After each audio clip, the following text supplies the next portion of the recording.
Hello and welcome back to Old Truthford, the home of honestly biased sports content. So today we are going to be watching the Manchester United v Brighton match. As I say that, Liverpool have just scored their third goal after being 1-0 down against Wolves, which does not put us in a very favourable position based on the league table. Let's have a quick look at this.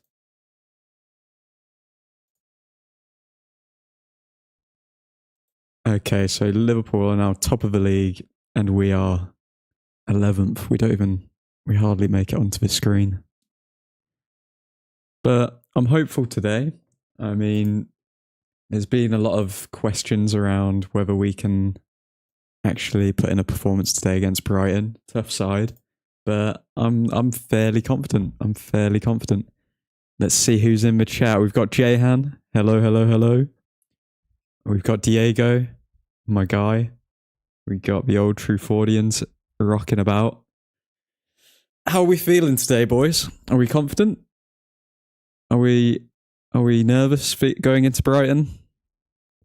I think if we look at the starting 11, a lot of people had questions about it. So we've got Onana in goal.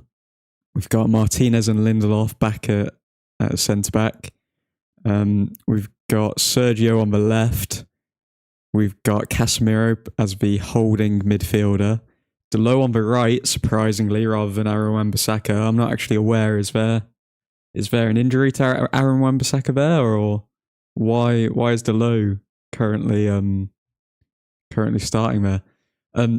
We've also got McTominay in the midfield with Eriksen, and controversially, a lot of people have had their say about this, but Bruno Fernandes is playing as a right winger rather than Pellistri. So we've got a few questionable decisions on the starting lineup. Although to be fair, I think this lineup is more set up to not lose rather than to win, if that makes sense. Justin in the chat. I see you, Justin. Rashford on the left wing and Højlund up front. Højlund's debut at the Theatre of Dreams. I'm feeling pretty confident. To be honest. What's your score prediction, Justin?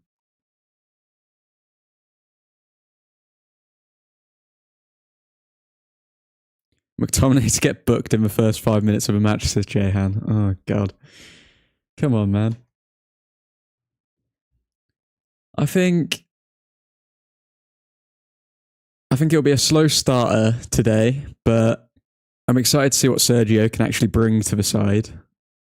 So many people were willing to write him off, but I think from the eye test, he passes. Delo, is there actually an injury to Aaron Wan-Bissaka?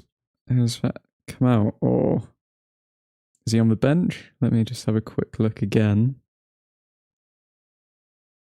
Wan-Bissaka's on the bench. Interesting why he would choose Delo, because in picking Delo, I thought that would mean that we're going to, I don't know, be more attacking rather than sitting back. But given the amount of midfielders in the team, it's an interesting one. I wonder if we're playing in the shape. It could be a 2 at the top. Dalot to make up for the fact that Bruno is on the wing. In an attacking sense, Justin, or score prediction 3-1 for United win? Yep, I like the sound of it. I don't think anyone has predicted us to keep a clean sheet, which I'm surprised at. Because with Martinez and Lindelof, it just... Rewatching that Arsenal game, they had a very good game. It was just due to the capitulation of Johnny Evans and Harry Maguire towards the end that really cost us. Oh my god. Okay, Liverpool almost just scored a fourth player. Aaron Wan-Bissaka tends to drift inside rather than keeping on the right. I'd say Dalot does the same thing though, Justin. I think Dalot kind of drifts into the centre as well. Because we've seen him a few times get in that position where he can have a shot. I'm just trying to work out where the weak link would be in this team, because Fernandes has shown that he can give a very good performance at right wing, but he's going to be less consistent than he would be in a central position. So I think Fernandes will be all right. Højlund, I think he's gonna fit right in. Rashford playing on the left wing, I'm very excited to see. McTominay, I wonder if this season could be McTominay's breakout season. I don't know if anyone saw the statement that he made where he supposedly develops a lot later on than everyone else because of his height. I don't know about that, but he's saying that he's entering his peak years now and he could be playing until he's 38. So for all of those who aren't a big fan of McTominay, we could be seeing 12 more years of McTominay? Yeah? Anyone up for that? Okay. Then yeah. Eriksen's going to be solid. Casemiro. I think Casemiro is going to have a very good game today. I'd say Casemiro is a shout for man of the match. Who do you guys think man of the match is going to be today? No, please, no. God, no. Says Jehan to McTominay being here for 12 more years.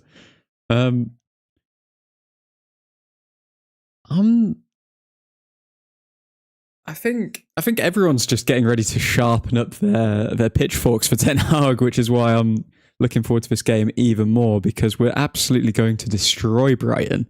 We're going to dismantle them, and then Ten Hag will be justified in every decision he has made, and the armchair critics can go back under their bridges, the trolls. I think Højlund, or Bruno for man of the match. I like McTominay. He's a good squad player. There we go, Justin. There you go. Good positivity there. Can't say the same for Jehan. I'm watching you, Jehan. But yeah. So Liverpool are winning 3-1 at Wolves at the moment. They are currently top of the league, which is quite... Is it worrying? I don't think they've got the squad to really challenge, but every game that I've watched of them this season, they've been losing and then just pull it out of the bag, which is a worrying trait. Is Amrabat injured, says Suhan. Yes, Amrabat isn't available at the moment. I think he will probably be available in a couple games' time from what I've heard from Ten Hag. But fear not. McTominay is just as equal to Sofyan Amrabat.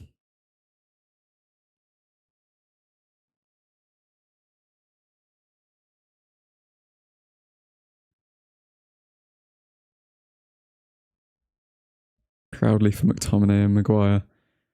Well, there's been a lot of... I think we need to kind of break down all the drama that's been going on, because it's non-stop at the moment. First of all, Jadon Sancho situation. Everybody in the chat, tell me what you would do with Jadon Sancho from this point onwards. Are we selling him? Are we loaning him? Are we just waiting until he's a 30-year-old with regrets, and then he just apologises to Ten Hag, and then we eventually bring him back into the squad? Or do we just bin him straight away? Because Sancho can go, says Justin. Yeah, I think the funny thing about Sancho's situation is what he's done is almost or equivalent to what Ronaldo did. However, Ronaldo was one of the greatest is one of the greatest players of all time, and he actually had the performances to back it up. Imagine coming out against your manager when you've not had more than a handful of good performances in a United shirt and calling him out. The same manager that won a trophy in his first year. There has to be something wrong there in his mental to be to be coming up with that decision. Like, why? What does he have to gain for coming out and saying that? It's hilarious. Harry's mum has done a better job of defending her son than her son has on the pitch for the last 2 years, says Jehan. What I want to know is why. How are we even seeing what Harry Maguire's mom is saying? Like, how has this even become news? Does she not have a private Instagram? How old is Harry Maguire's mom? I mean, does she even know what Instagram is? Did she think that she was just like typing something in? Did she think that she was just typing something in somewhere?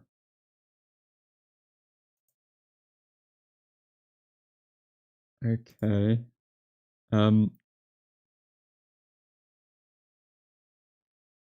Yeah, I don't know. I don't know who thought that was a good idea. I don't know why Harry Maguire's mom would do that. I don't know what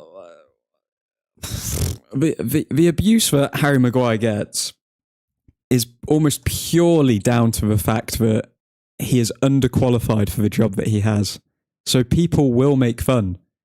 People will obviously joke about it because it's funny when someone has no clue what they're doing. It's fun to laugh. Like it's just a natural human reaction. But when it comes to the death threats and everything like that, obviously, if she was just referring to that, then people have gone too far with Harry Maguire, clearly, because death threats are just stupid, are silly. But to come out and just do an Instagram, I don't know what she thought she was doing. Did she think that everyone would stop after that? Like it was just a pointless post of defending. I don't know. I can't explain why she would do that. Manoa, nice to see you. Welcome back. It's his PR team trying to make him play the victim card. But how can you play the victim when you're just not good? Like, the criticism is coming from poor performances. If Harry Maguire started today and put in a 10 out of 10 performance, everyone would go quiet.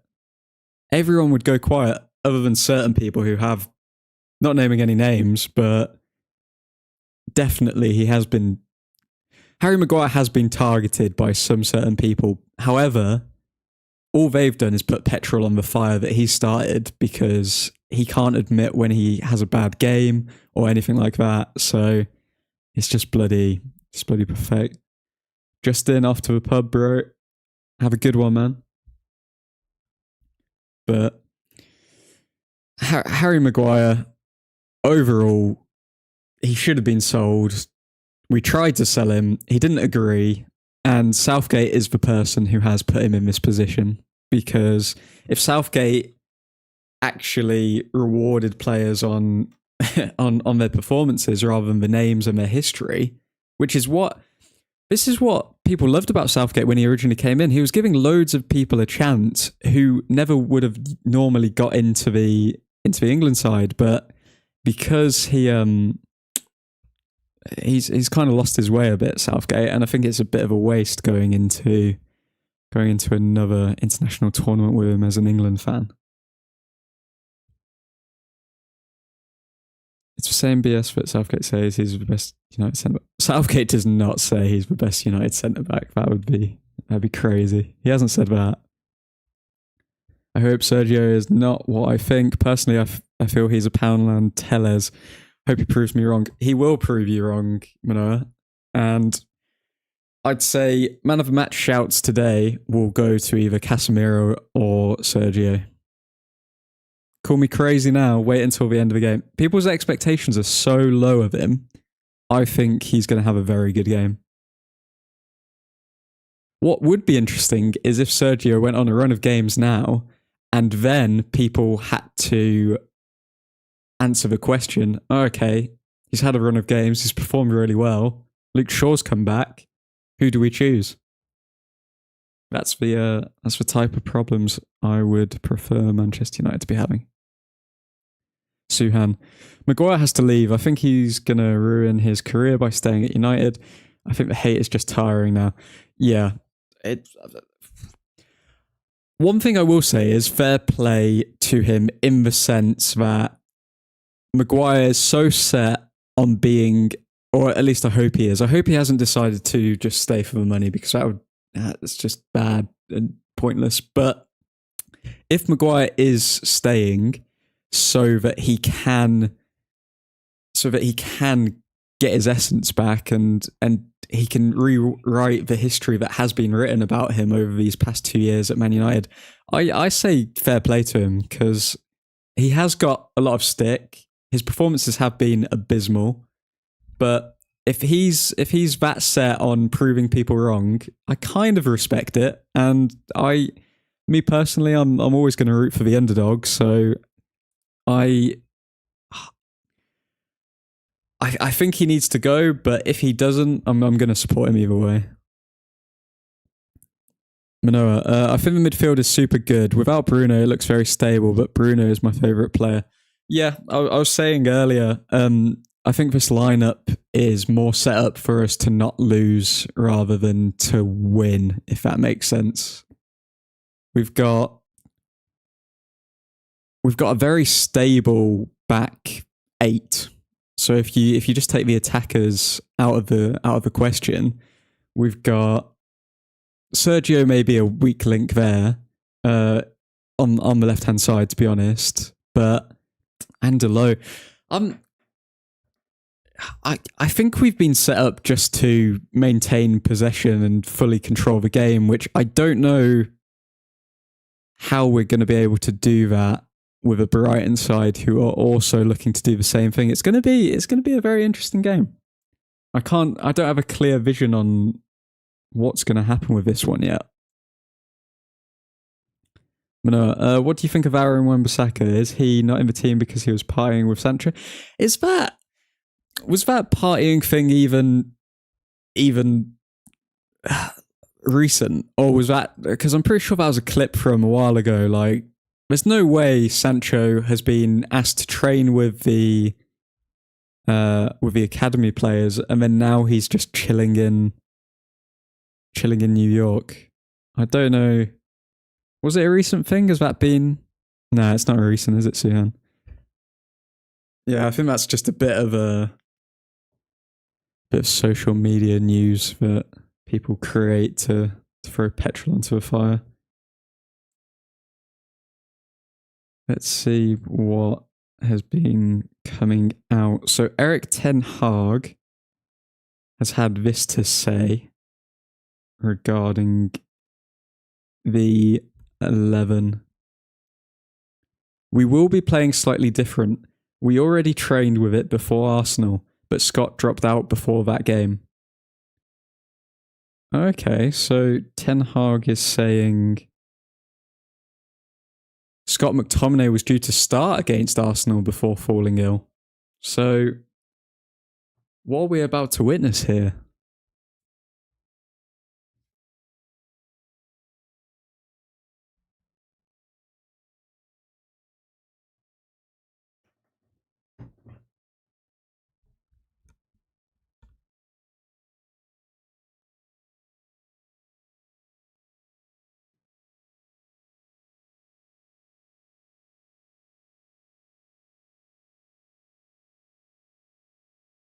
I'm feeling good going into this game, to be honest. Feeling very confident. If you haven't dropped a like on the video, drop one now. We're going to be doing live streams for every United game this season. Just getting started with all of this content, so bear with me. There will be technical difficulties, but we're all going to follow the greatest team to have ever played a beautiful game together. Appreciate that, Suhan. Legend.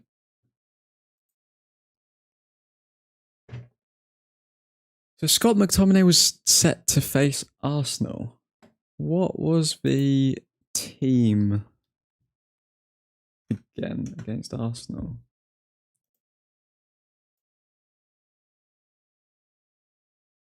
So was Scott going to play... I wonder if it's a formation change. He said that we're going to be playing slightly different. Is that because of a formation change? Or...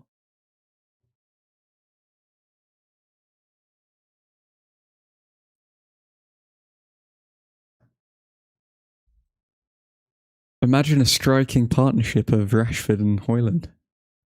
This is gonna get tasty.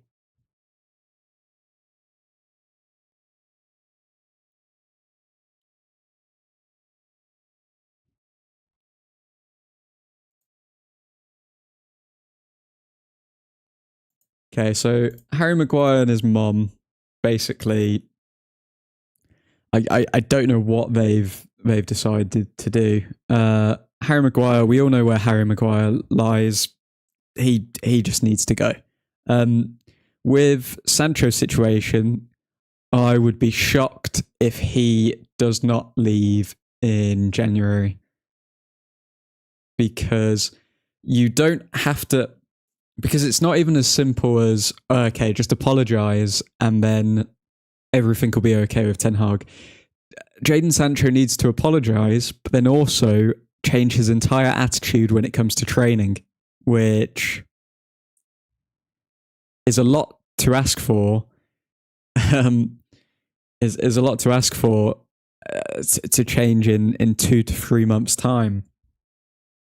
He may wake up and he may mature overnight and say, "Oh, okay, well, Manchester United are the biggest club in the world. I'm going to do this because I want to play for this club." But given how he responded to a tiny bit of public criticism on his training techniques, then Sancho's gone. Suhan, what's your score prediction? I would say my score prediction for today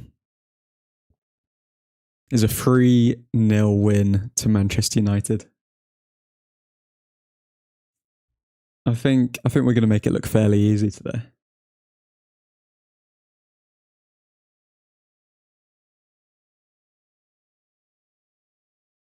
What was your score prediction, Suhan?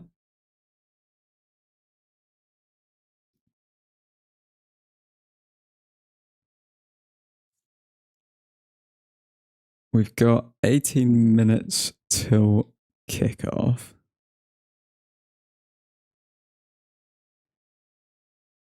This is the thing though as well. People will say, "Oh, what does Pellistri have to do to get a start?" Ten Hag has gone at Sancho for the same principles as why essentially Pellistri's not getting a start. Ten Hag is a person who sticks to his principles and he doesn't bend them at all for anyone or any player. So he said when it comes to the youth and them getting starts in the team, he will not give a youth player a start if he doesn't think that they're ready. And so far, he's given Garnacho a lot of time, and Garnacho's justified that time. Pellistri, if he hasn't given him time yet, Ten Hag does not believe he's ready yet. So, and in a way, that boosts the psychology of the player, because when the player does start or does get picked in the starting 11, they will think to themselves, "I'm ready for this. The manager thinks I'm ready. I've been pushing for the team." And they're more likely to perform well. Whereas If it's just sporadic of, oh, okay, you're playing now because we've got nobody else, then the player's not really going to feel like they've earned that position, if that makes sense. Suhan, yeah, 3 for me as well, mate. Jahan, 4-1 United with Bruno assist, hat-trick, and a brace from Hoyland. Ooh, fair shout, fair shout. I think I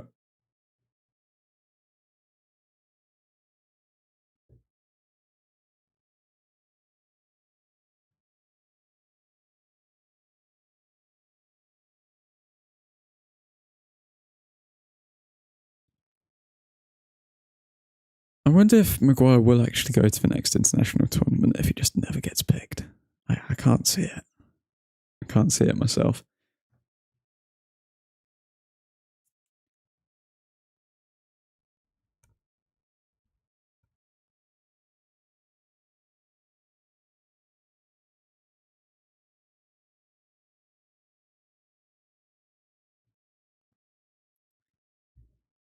Okay, Eric Ten Hag has now come out saying, we know how to play against Brighton. We have to be strong in pressing, courageous with the ball, and we can create chances in transition. And that's what we're looking for. Strong in pressing. Jahan, Maguire will start at the next international tournament. It's just a bad time to be an England fan. No, I mean, it's not the most favourable, but the fact that we've got the laughingstock of the Premier League and international football, Harry Maguire, I don't understand how we have to deal with him in both teams. It's just, being an English Man United fan, it's weird. Come on, trust me much better than it. Yeah, fair play. Can't complain. Can't complain, Jahan. But this, we actually need to win today, though. I very rarely say, okay, it's a must-win game because we can always come back, but we are 11th in the table on -2 goal difference. Chelsea, at least we're above them. I can't stand Chelsea fans.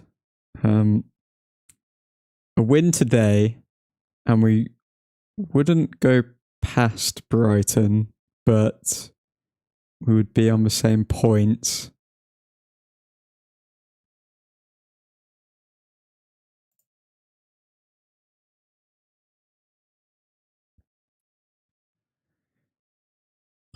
That Arsenal game really stung in the last few minutes. We need some other teams to drop some points.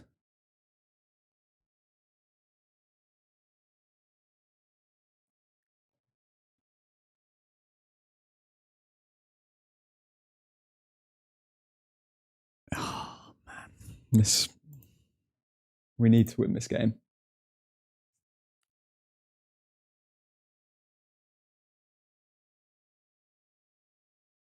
I mean, I have seen the greatest striker of our generation playing for India, Sunil Chetri, the GOAT.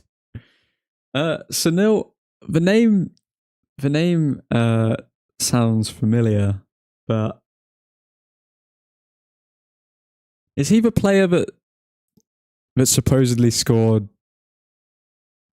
a ridiculous amount of goals in history? Who's Sunil Chetri? I know, obviously. What's he famous for?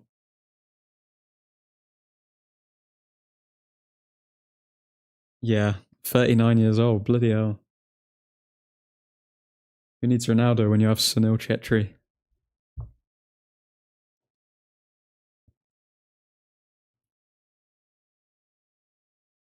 Second only to Ronaldo.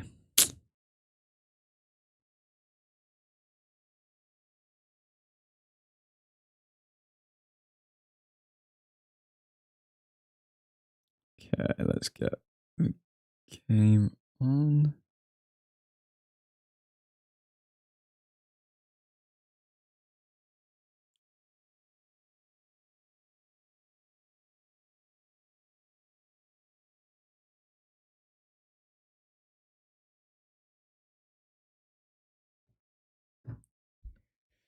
In the active list, Sunil Chetri is second, I see. Okay.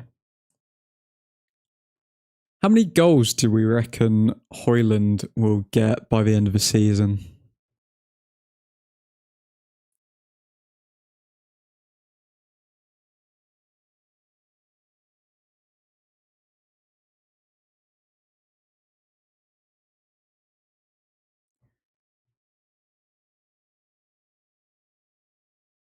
I'm really interested to see if it's actually going to be a Højlund-Rashford striking partnership. I can't see Ten Hag going away from the wingers though.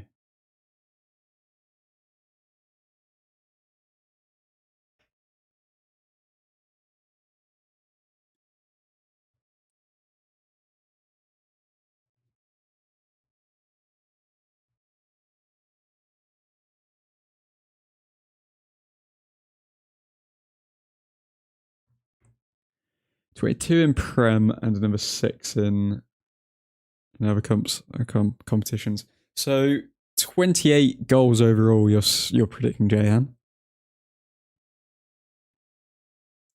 I think if he can get 20, I'd be happy with that this season. Even just 20 would make a ridiculous difference. Bear in mind that we had Weghorst who scored like 2. Did he score 2, or was it even that? I don't know if he scored any in the Premier League. But and think of the amount of points that we got last season, so put 20 goals on top of that. But our issue has been somewhat defensively so far this season. We've leaked so many goals.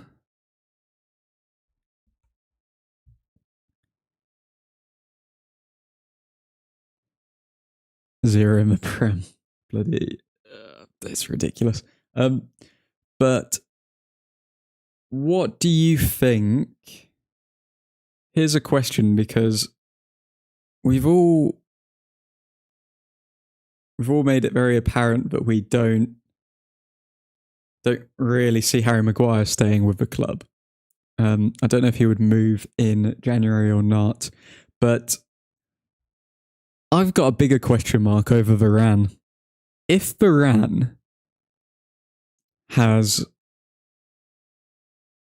retired from international football, he's playing in the Premier League, the most stressful, intense league in the world.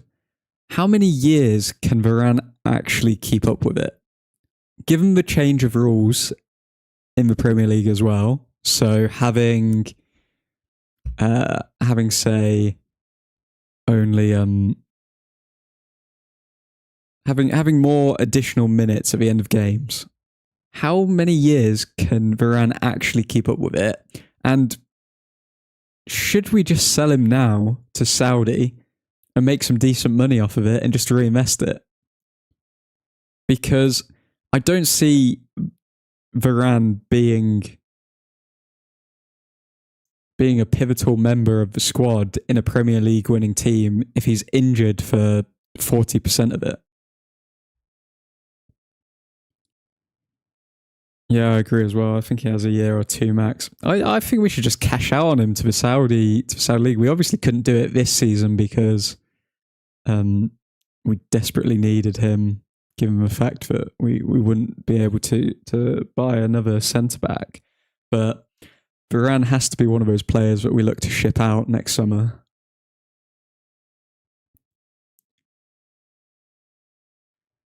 There's a lot of question marks over the squad at the moment. We've also got Onana, who's coming back to the international side, which essentially means that he won't be available for up to, I think it's 9 games. So with Onana not available for up to 9 games, we're relying on our second choice goalkeeper, who a lot of people have question marks around, but I'm going to wait and see how he actually performs before commenting. In almost every area of the pitch, we've had some problems, other than midfield, really. Fortunately, no midfielder has picked up an injury yet, but in striker, we're weak with Martial because he won't be available. In at right wing, we've had issues with Sancho and Anthony Amrabat. That's a short term injury though. To be fair, with all the other ones, we don't know how long they're going to be out for. So we don't know how long Sancho is going to be out for. We don't know how long Anthony is going to be out for. Martial, he could literally be out for 3 months if he touches the wrong blade of grass. So we've also got Luke Shaw out, left back. We've got Varane out, centre back, but he's coming back. And Onana's going to be out for a number. Every single position. I think it's very rare that we're going to see our full strength 11 at one point, which is a terrible sign going into a season. Malacia, I get, but he's definitely a second choice. He's not a first choice player, really. He's kind of just there. Okay. The players are in the tunnel.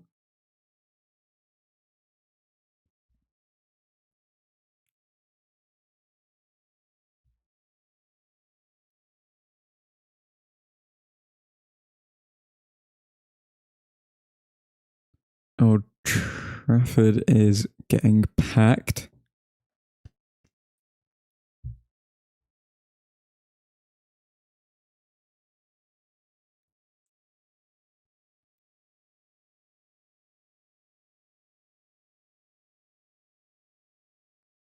Okay, Bruno Fernandes is drinking electrolytes of some kind.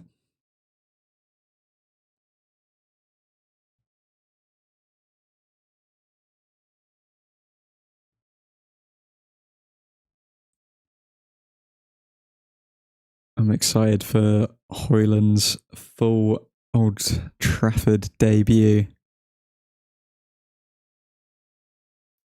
Will there be good link up between Christian Eriksen and Højlund? I certainly hope so. Malacia. How long is Malacia's injury for?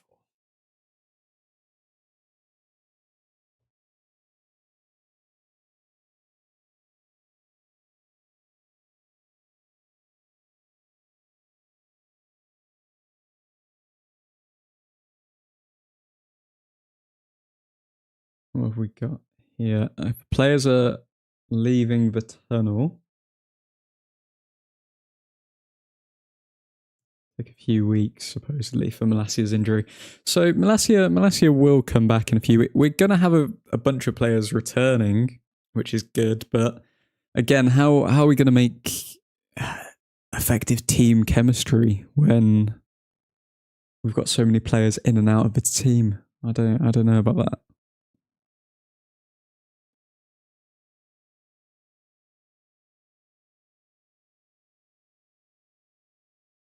Look at the joyful faces of the Old Trafford regulars.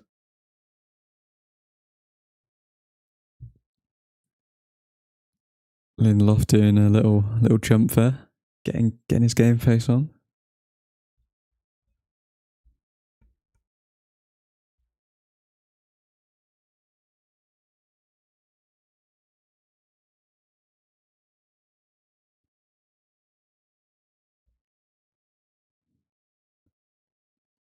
Charlie. I hope you're doing well today, admin. Despite feeling optimistic about United, Brighton are one of the best sides in the league and it'll be very hard to win today. What's your prediction, Charlie? I think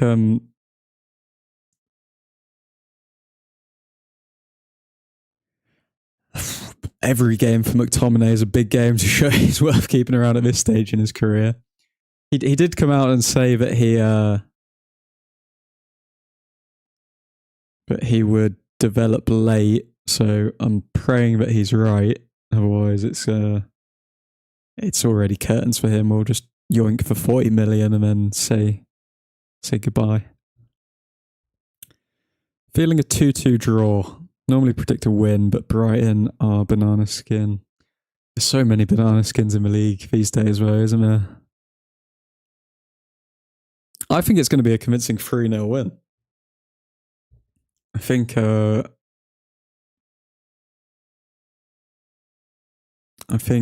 it's going to be a convincing 3-0 win. And I'm not just saying that because I'm being blindly optimistic, but I think at home, defensively, we're going to be a lot more sound. I think Ten Hag set us up to dominate possession against a team that likes to dominate possession themselves. So it's going to be a very similar outcome to the Arsenal game, I believe, other than not losing in the last minutes, hopefully. I think we've been set up not to lose. I think we've got a very defensive structure. Other than the two question marks are going to be the wing backs, so Sergio and Delo. But if we're dominating possession, I doubt they're going to have to be doing that much defending of our own box, I hope. McTominay playing at number 10 could really show off his abilities better. He's not a DM at all. Yeah, I completely agree. He's been absolutely shoehorned into the DM role under Solskjaer because I don't know why. I'd need to go back and look at the spending of Solskjaer, but did he really think that we don't need to buy a CDM and McTominay can just play there because he's tall? You can tell by his finishing and his runs, he's built for further up.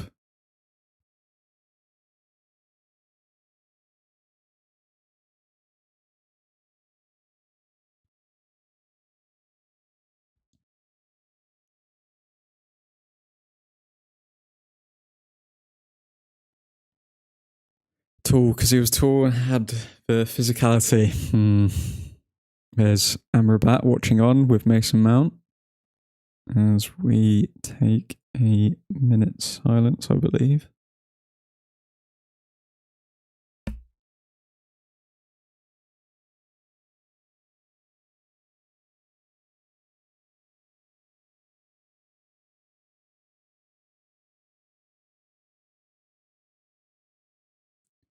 Ten Hag has been very vocal praising Højlund's mentality. I think now's the time to show it. Højlund having a word with McTominay before the first kick of the game.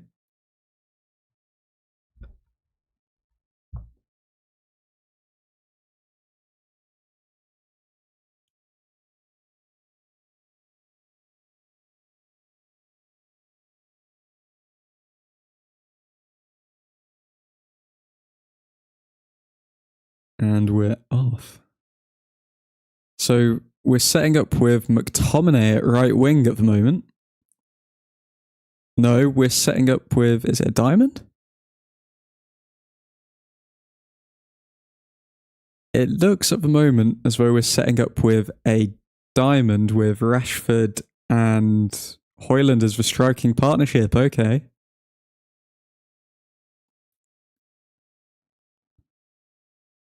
Okay, Delo was caught out there. Let me set this timer for us.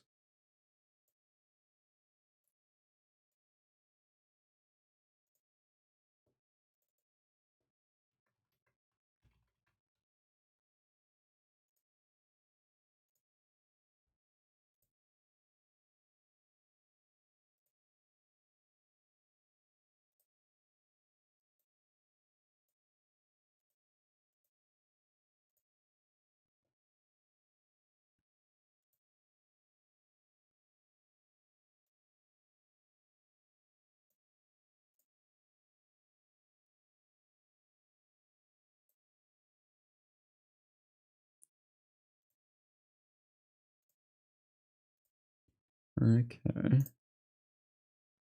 That's all set, and we are ready to go.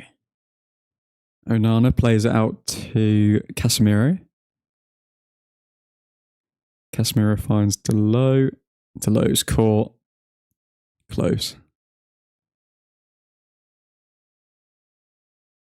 Interesting, playing with a diamond with Højlund and Rashford up front, which could actually work extremely well because Højlund's shown that he has semi-decent hold-up play only from the 20 minutes against Arsenal.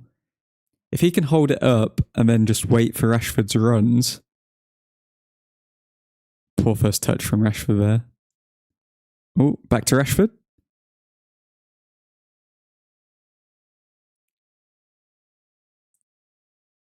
Sergio pressing rather.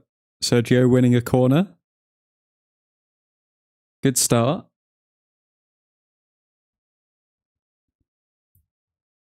People are going to be surprised by this guy, man.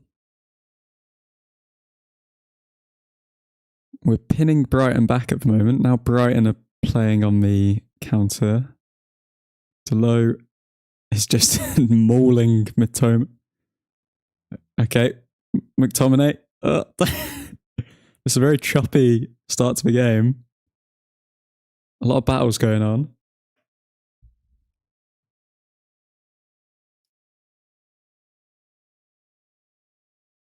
Who's down? Delo.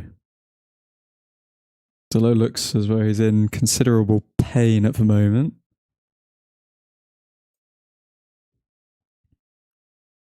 Don't know how he's in. Let's have a look here. Did he land on his ankle?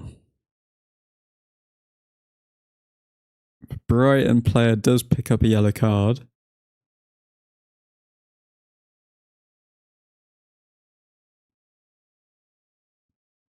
So Lamptey is now on a yellow card. Delo moves on his leg gingerly.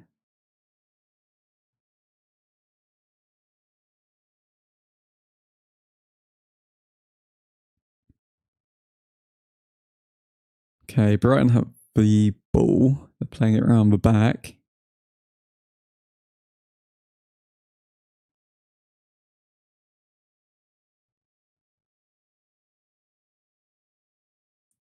Brighton on the attack. But it's tracked by Martinez and we regain possession. It does look as though we are trying to pin Brighton back more than we are trying to just hit them on the counter-attack.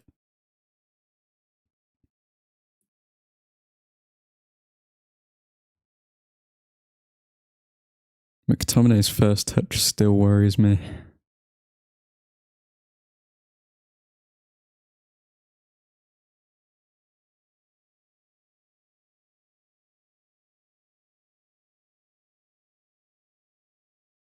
Okay, Sergio on the ball.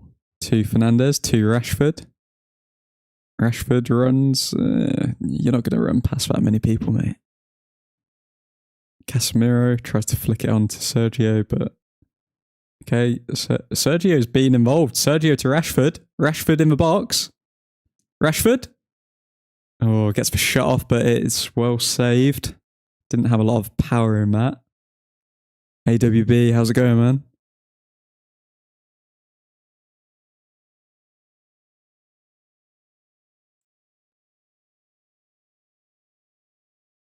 Okay, Fernandes to Eriksen. Eriksen to Sergio. Sergio's been everywhere and he's just won us a foul there.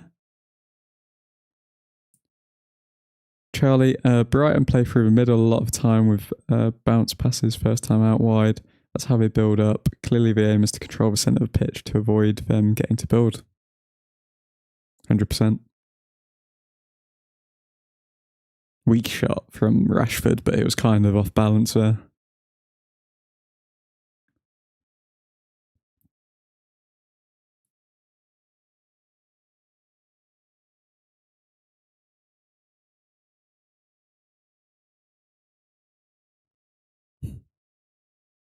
Okay, we're taking a cross here for... Oh, Fernandez found Hoyland, but he couldn't get it on target.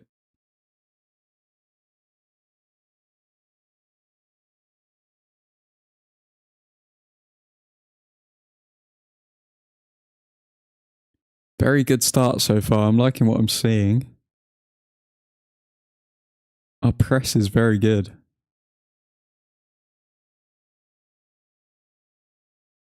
Ericsson to Fernandez. Fernandez to Casemiro. Slightly overhit. Oh, Fernandez. Oh, Fernandez just had a shot from outside of a box, but it was well blocked by the Brighton defender.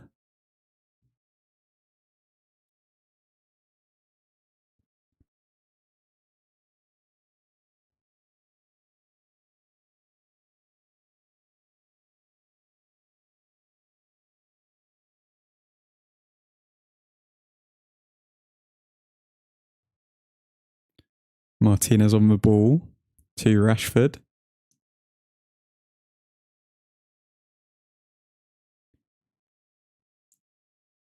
Rashford kind of caught in between passing it to Sergio and going on himself there.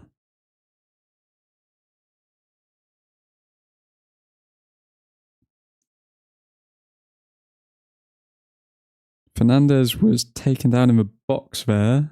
Was that not a penalty?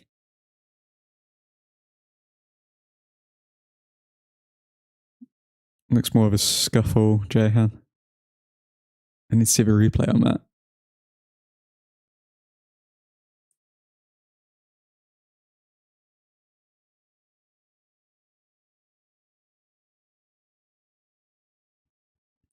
The Brighton goalkeeper telling everyone to calm down. He can obviously read what's going on at the moment. Hoyland pressing. Casemiro pressing. McTominay tracking his man. Oh, we're so good. Oh, Ericsson just did a turn. Oh, Fernandez to Rashford. To Hoyland. Oh, Hoyland.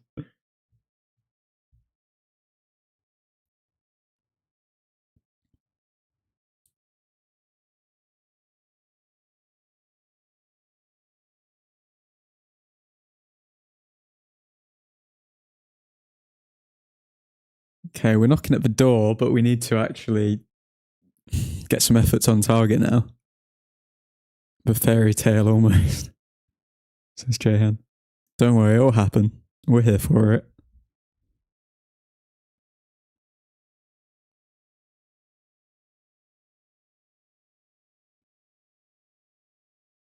Okay, Brighton on the attack now. Getting a cross in to Matoma.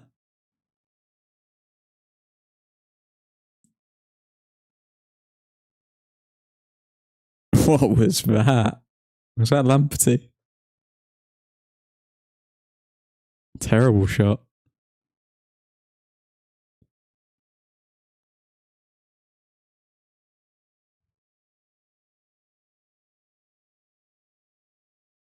Inshallah, says Jehan.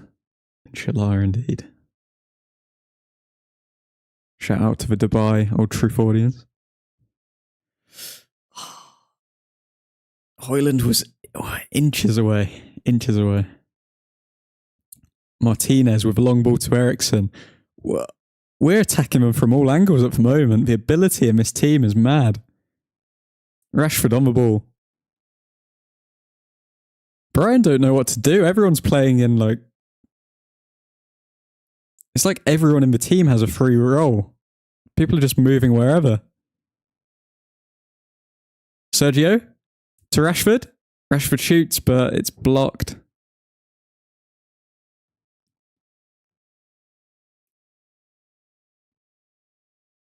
This is the most fluid we've seen Man United in a while.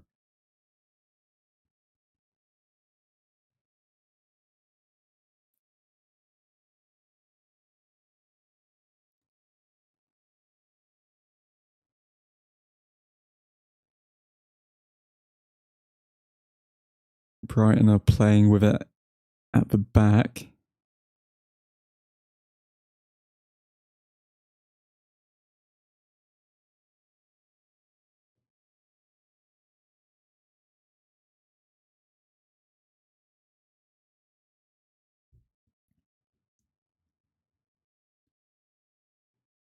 Okay, Brian trying to get out, playing it to the wing.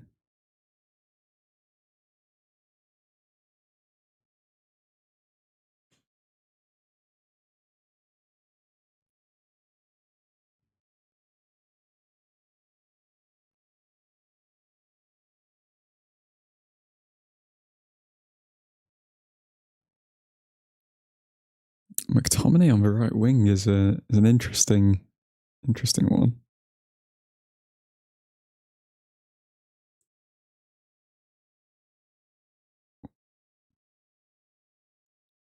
Hoyland's got the ball, plays it to Fernandez. Fernandez is looking for somebody on the left, but they couldn't. Ericsson has ended up with it.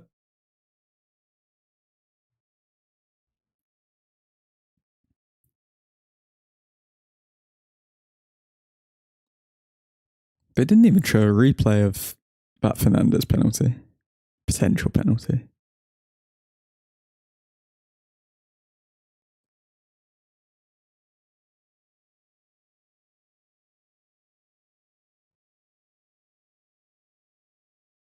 Okay, Brighton on the counter, which seems like the only way that they're actually going to get a goal. Martinez reads it, and we're off again. Fernandez, long ball to Rashford. Rashford didn't anticipate that ball.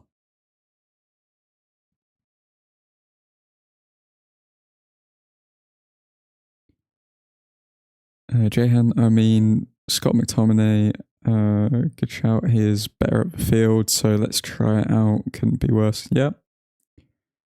Well, that was, but I think that was the main problem during the Solskjaer era. We knew that Fred and McTominay were both better further up the pitch, but we thought that they could both act together to somehow make one central defensive midfielder. Just a complete lack of funds to actually sort the squad out.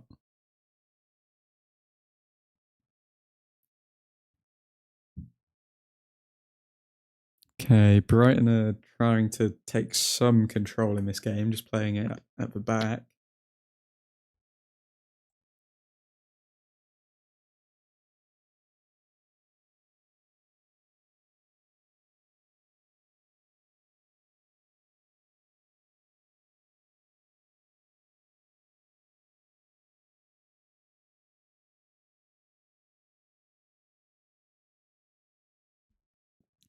If they were morphed as one, then yes, but on their own, disaster. Yeah. Even if they were morphed as one, I don't know. I don't know about that. I'm just trying to picture what a morph of Fred and McTominay would look like. Okay, Brighton. Yeah, they're not doing anything. They're not doing anything. Oh, Lindelof plays it to Martinez at the back.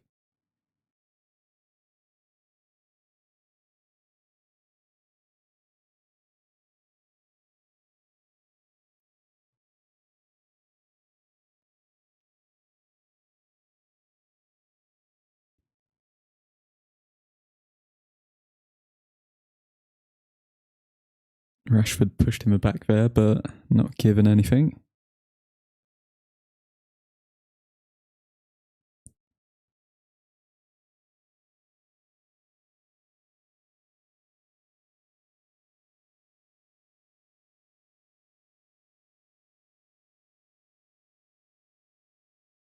McTominay read well, intercepted. Oh, I tried to play it to Hoyland, but didn't catch it. Back pass, yep. Yeah, that was literally a back pass.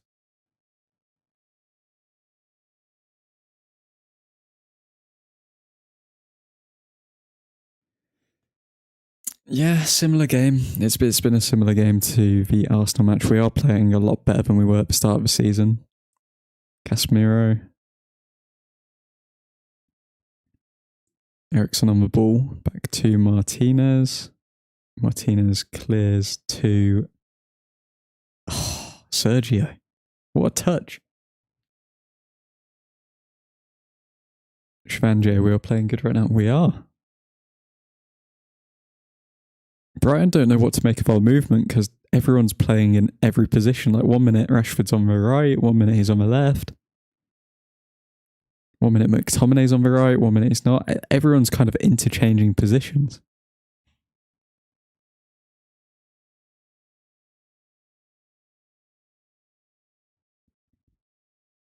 Casemiro to close. It was close to Sergio.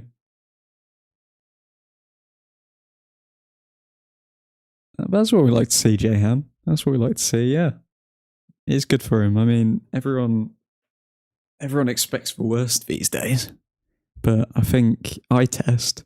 Still, people have question marks over his defensive abilities. We'll see that maybe more in the big games or later on in this game. But attacking wise, and in terms of the eye test, Sergio's second to none. He is the best left back in the world. No, I can't. Martinez back to Lindelof.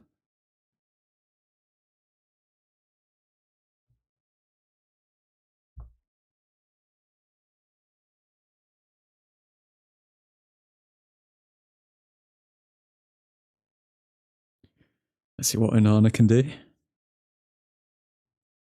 Onana plays it forward to Højlund. Højlund, good hold-up play. McTominay going for space to Ericsson to Casemiro. Out wide to Casemiro, poor ball.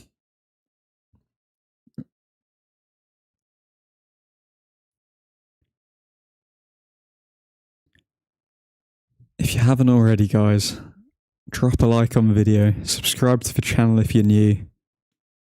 We're going to be doing live streams for every single match this season. Not going to miss a single one because the greatest team to have ever played the beautiful game deserves our attention.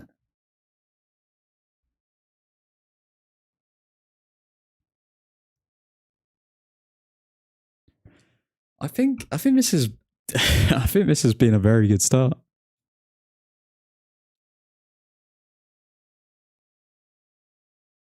We're moving like a proper team as well.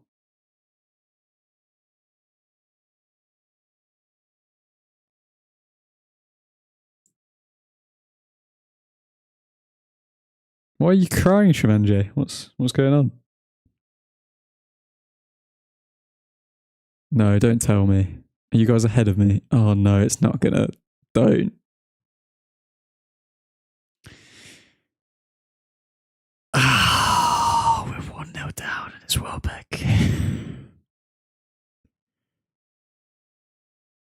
Oh my god. That's why I put him in my thumbnail. I knew this was gonna happen.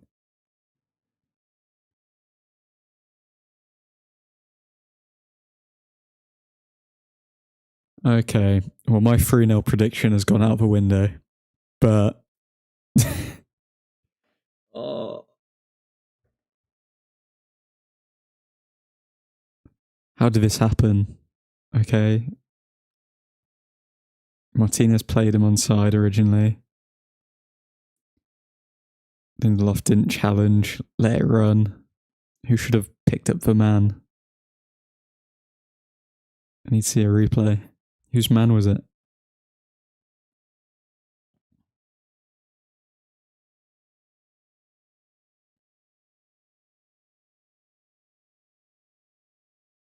Oh, it was in between Casemiro and McTominay.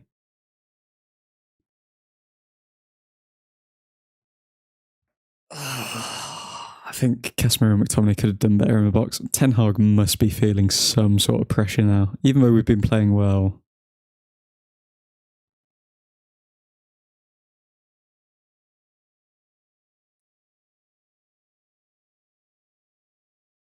Good from Fernandez. What? What did the ref blow up? Oh, this is so frustrating, man. We just keep leaking goals.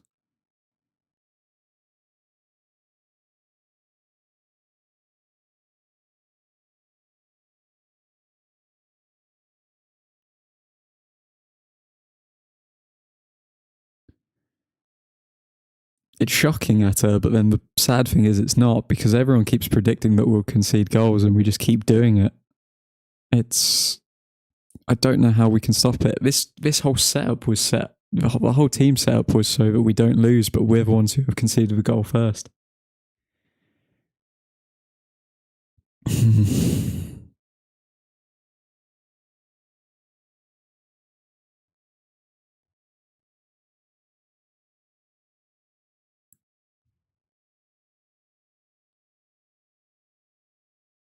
We need help from God now. He's the only one, says Jahan.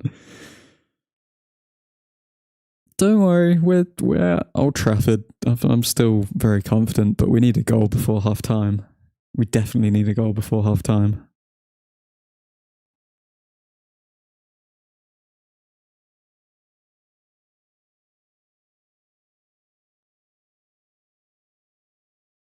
Ericsson didn't read the play.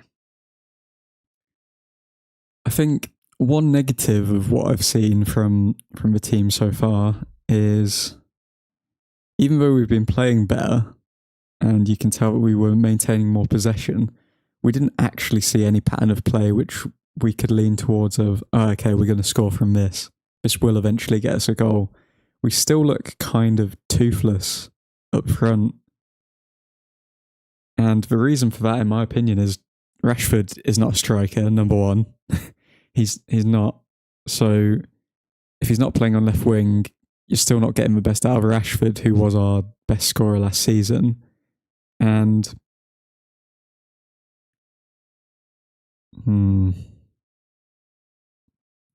Fernandes often looks for players on the wing, but he doesn't see anyone there because that space isn't being occupied. Okay, Sergio. Okay, terrible defensive work from Sergio there. He didn't. Martinez out to cover.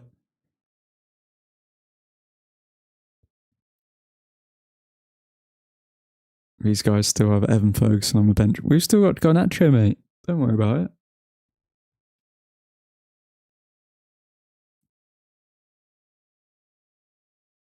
Okay.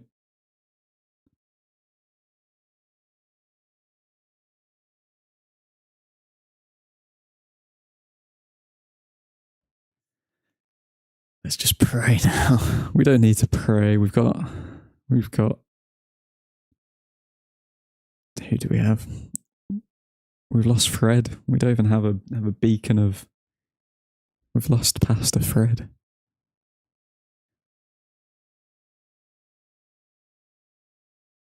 Good challenge from Casemiro.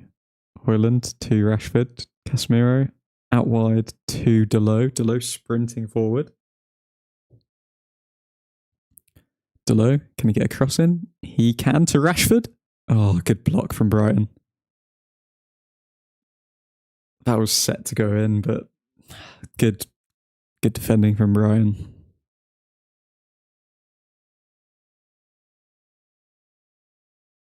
Maybe could have taken a touch before, but I think it would have been closed down.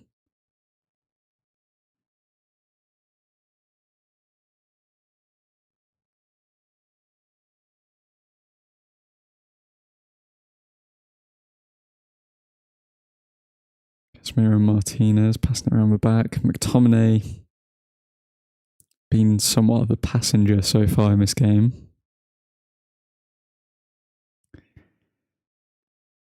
See, Rashford has no space to actually shoot when he's down the centre of the pitch.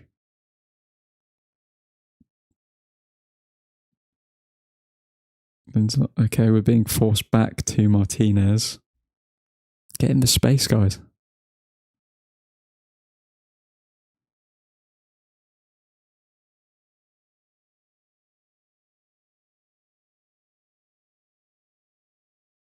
Casemiro to Fernandes to Rashford. Oh, Rashford leaves it for Ericsson. What was Ericsson trying to do there? Okay, come on. We can win this game still.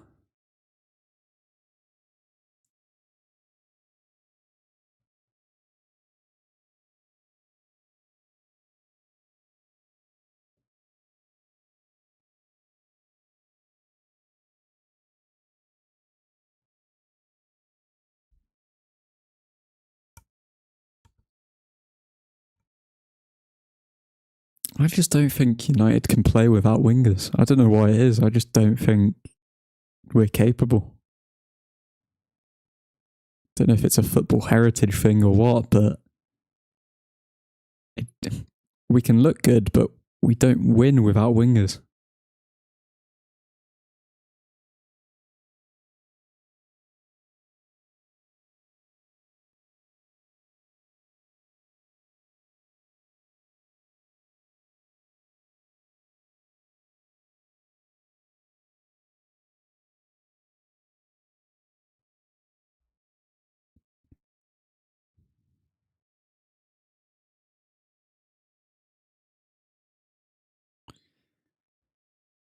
Brighton are just playing it around us at the back now.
Where's the goal going to come from is the question. Rashford's getting more and more distraught. Looks like he's quite frustrated.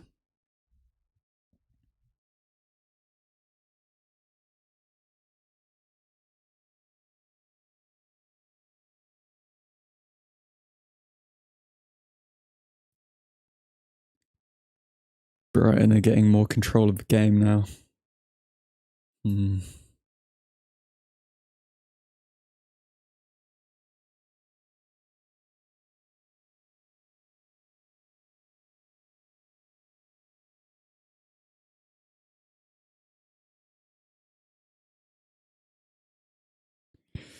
Offside from Brighton.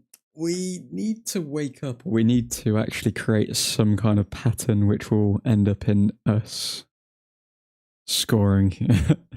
We're still yet to see that.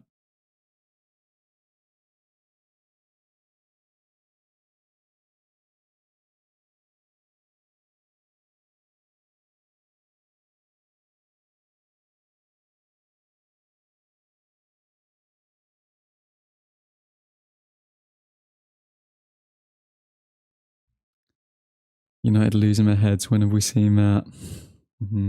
Every week.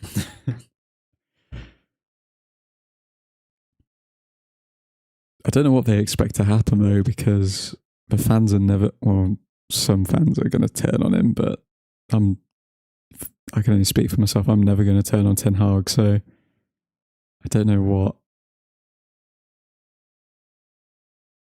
These players aren't in a position to drop tools.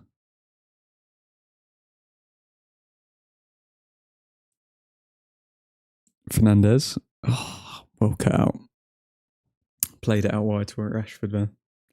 Rashford's moving out further to the left-hand side now to actually get a chance to pick up the ball. Below. To Casemiro. McTominay's. I want McTominay on the ball more. I don't know if he's touched it in the past 20 minutes.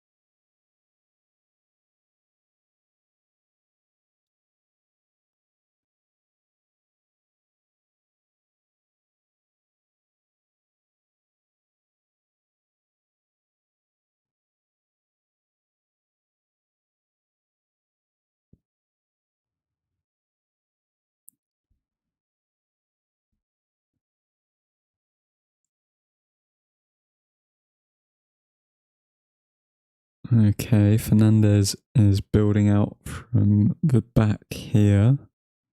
He's had to drop very deep.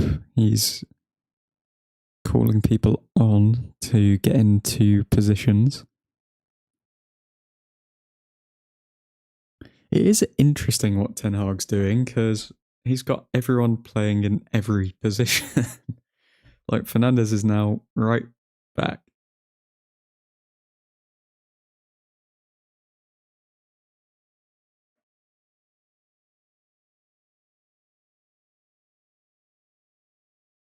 Casemiro out wide to Rashford. Good.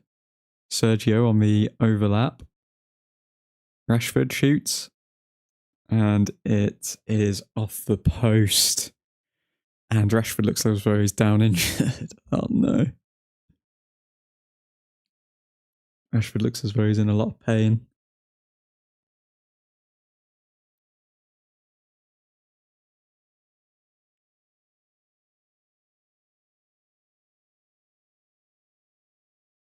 What happens here? Right off the corner of the bloody post. Why are the Brighton players holding hands?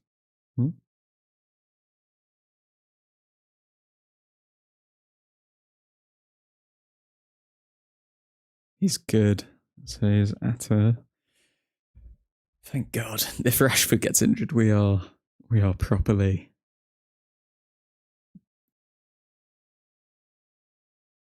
fudged.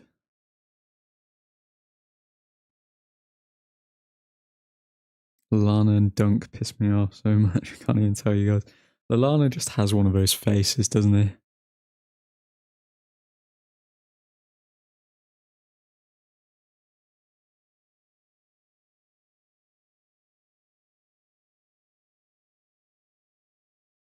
Okay, Casemiro to Ericsson.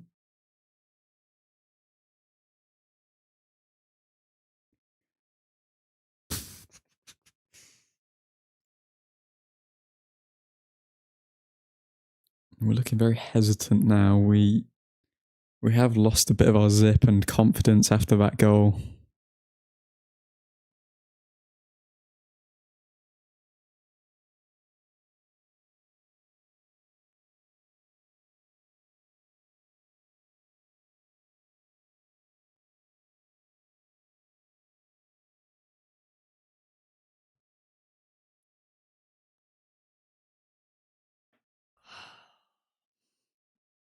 Lallana on the ground. Fernandez, Captain Fernandez, is not happy. Was it a foul?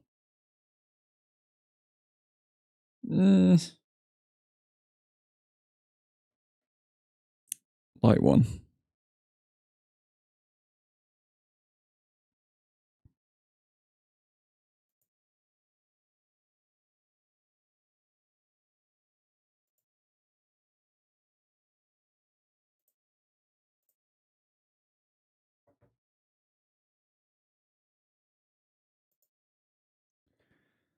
Okay, so according to Google, we have a 27% chance of winning this match.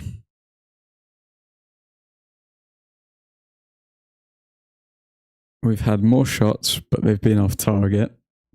We've got less possession than Brighton at home.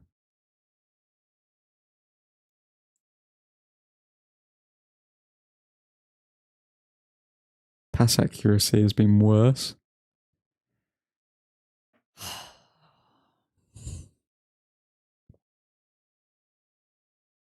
I wonder when these players are actually going to wake up.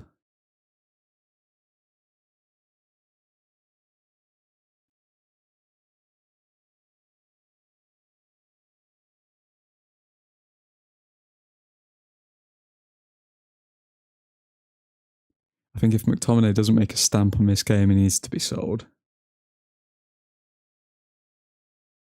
I haven't seen McTominay kick the ball in about 25, 30 minutes.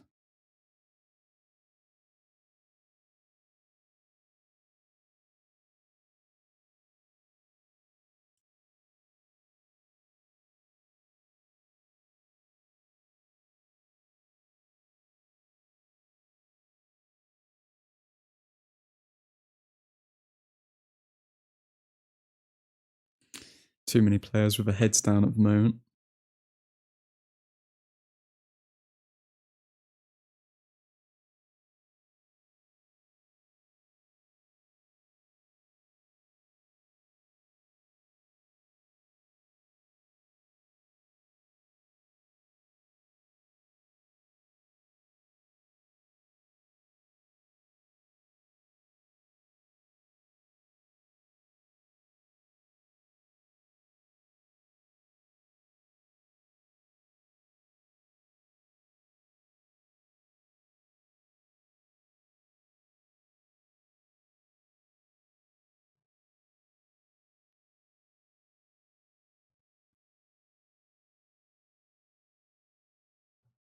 We're kind of just running around like headless chickens. We can't break up the play. That goal's really just destroyed it.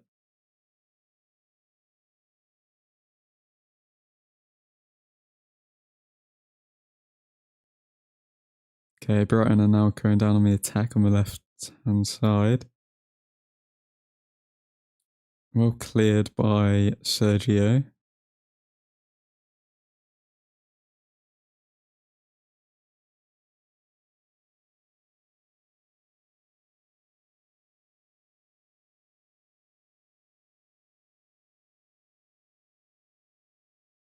Okay, Brighton are playing it around the back.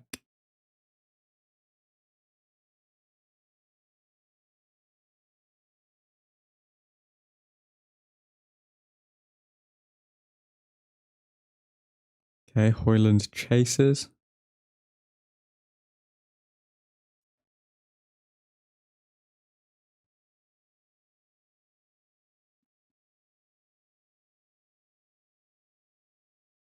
Okay, Brighton on the attack now. Sergio picks it up. Sergio to Ericsson. To McTominay. McTominay on the ball. Good to see him actually touching it. Rashford down the left wing. Rashford step overs. Rashford plays it in. Højlund. Goal. Højlund. Old Trafford. Debut. Goal. Højlund. Yes. Oh, what a guy. What a guy. He is him. Højlund points to the clouds. The Old Trafford faithful. Celebrating. Sergio played a good part in that. Progressing the ball. Look at that. 1-1. We're back. Here we go. Here we go. Underrated from Rashford. Surprise, it came from him on the left wing as well. Look at this. Step over, step over, step over. Oh, did that ball go out? Did that ball go? Wait, what? No, that's... Oh my God. It's still in, surely. It's still in. You can see it. Don't disallow it. No. No. You can see it still in.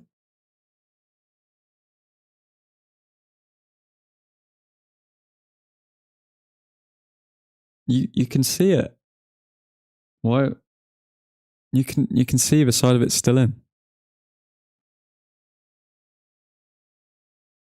It's still in. Have the ref look at it. What?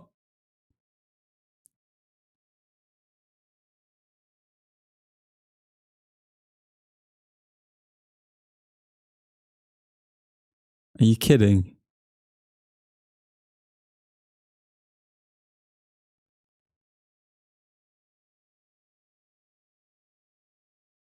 You didn't even have the ref look at the monitor.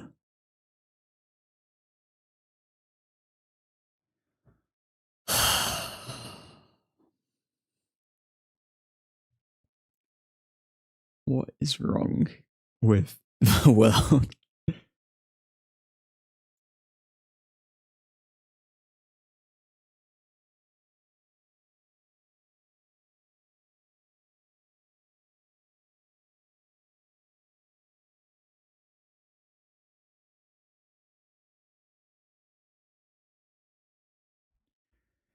Okay, so it's still 1-0 to Brighton.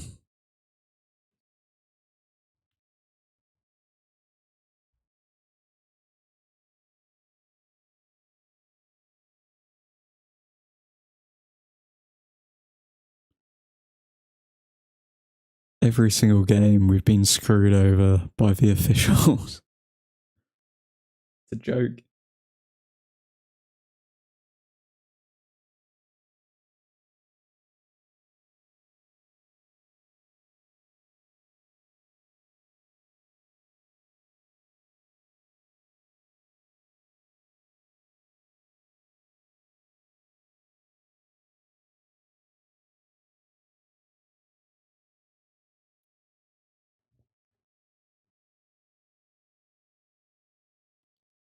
It's all because of a Wolves game. Yeah. It's all because of Klopp's comments from 2 years ago that still haunt us. We haven't had a good decision go for us ever since.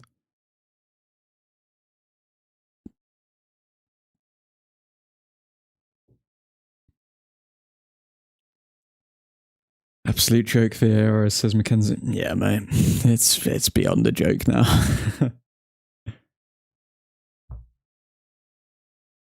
If we're not perfect in a match, there's no chance we're going to win it. Because we have no backing from the referees.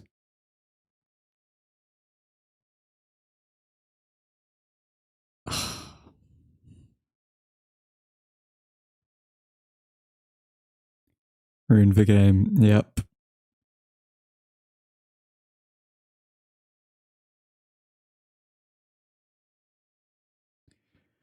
Lindelof with a good challenge there. Hoyland chases the goalkeeper down. Fernandez. I think it's Palestri time, guys. I think Palestri needs to come on and we just need to play 4-3-3.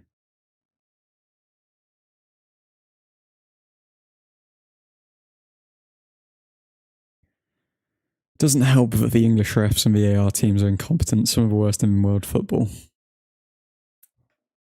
I don't understand how the VAR team didn't even tell him to look at the replay. Why would they tell him not to look at it and just make the decision themselves? That's so stupid.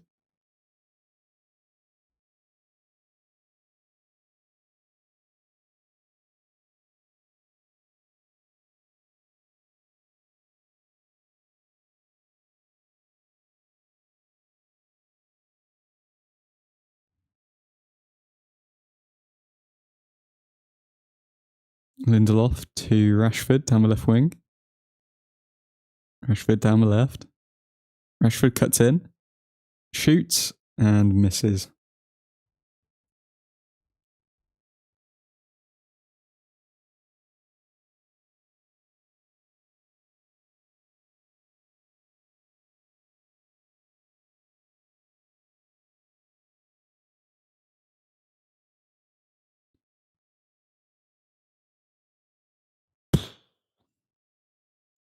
I've seen the Indian refs in the Indian League to be better officiating.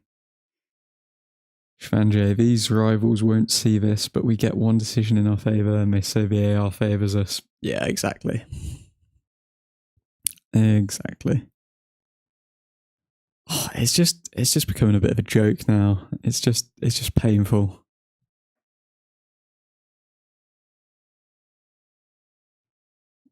I don't see how they can say that. I don't see how they can say that wasn't in. You could see that it was in.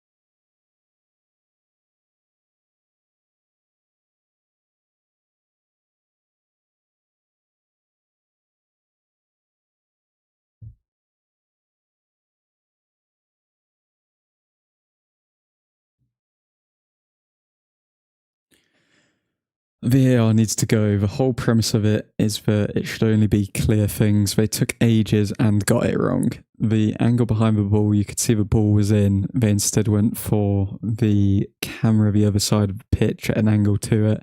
Why are VAR making calls on stuff like that when the camera isn't on the touchline? It's no better than a linesman making the call from the opposite side of the pitch. Preach it, Charlie. Preach it. I don't think anyone cares. I mean, I don't think, like, they're just, they'll get us any way that they can. If we expect a fair shake of the stick, we're never going to get it. So we're 1-0 down. We've been screwed again by a refereeing decision. Obviously, it was our fault for the goal, so we can't complain too much about that. But it's just the same story on repeat.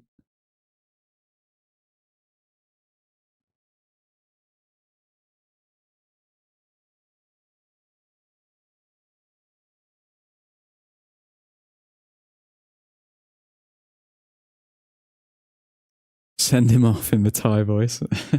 Send him off. Rival fans really do just focus on the one thing that goes our way.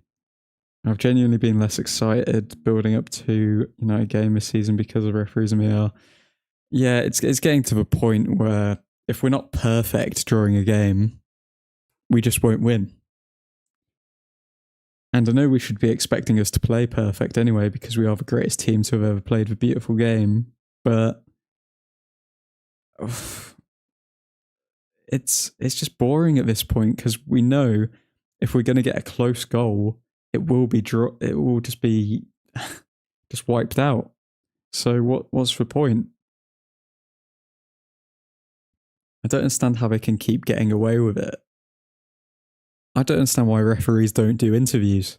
Why can we not have that? Obviously they'll get, well, I do know the answer. They'll get a lot of bloody threats from idiots, but they need to explain these decisions. How can they say that was out? How?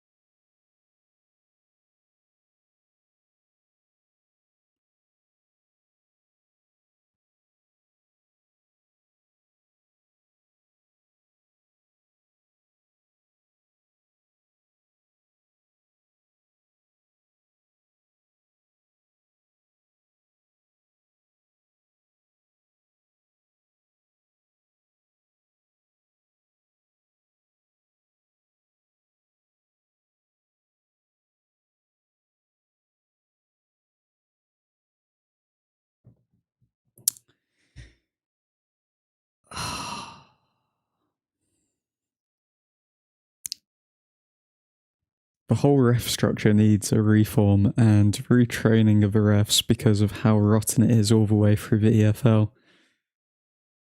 I just don't get it. I don't get how they can consistently make poor decisions and nothing changes about them year after year. Instead, they think, oh yeah, let's change loads of rules about the game because that'll fix it. How? The game's getting worse because of these stupid rule changes, like adding on an extra 10 minutes of extra time every single game. And the refereeing standard is below par. Why are we not investing the money in training up new refs? Hoyland's debut goal ruined by a fraction of an inch decision in slow motion from 50 metres away. Yet it's our fault we get screwed over because we spend a bit of money on a player. Yeah, exactly. Yeah, Hoyland's a terrible player. What a flop. Let's not talk about the referees.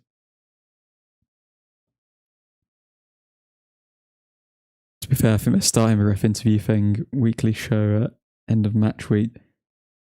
But we don't need a weekly show. We need it after the match. We need that referee and that VAR team to come out and say, oh yeah, you can clearly see from here. Because unless they've got different eyes to us, I don't understand what they just saw there.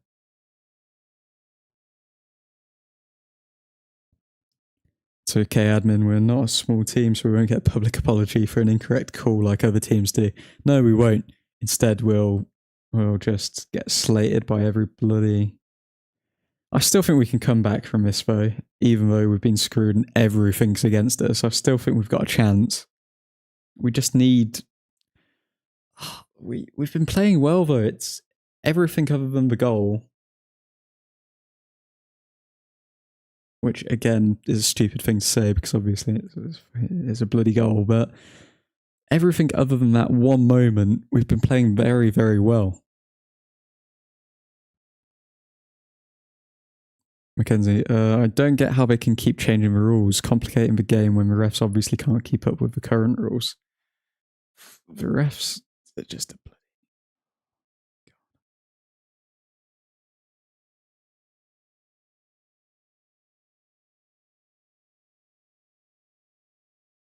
Can we just insert the Breaking Bad, they can't keep getting away with this meme?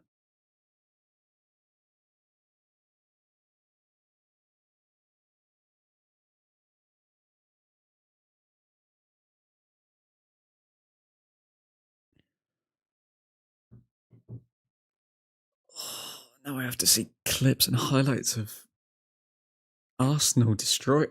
Why? This has not been the start to the season I planned.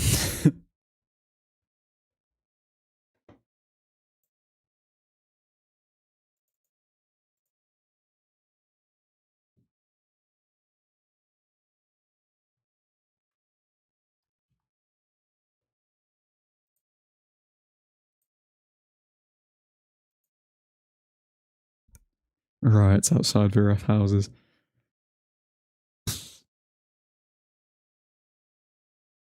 I feel like referees are the most protected humans on earth. I mean, why become a president or prime minister when you've got the security around you that referees do? They can get away with anything.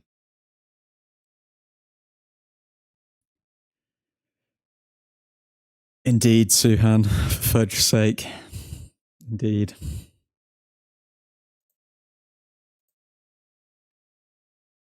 I can see a Bruno goal going in. Bruno's going to score. And then I can see a Sergio assist for Pelistri. There we go. That's what's going to happen.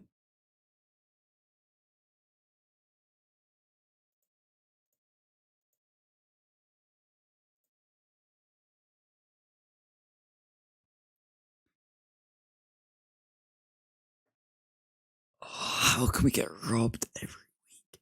Okay.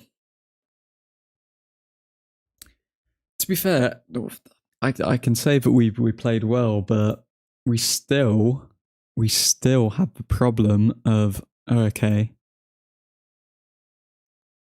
we can't keep more possession than anyone. We're at home. We got absolutely played around. Look, what the difference in passes here? 242 to 340 at home to Brighton.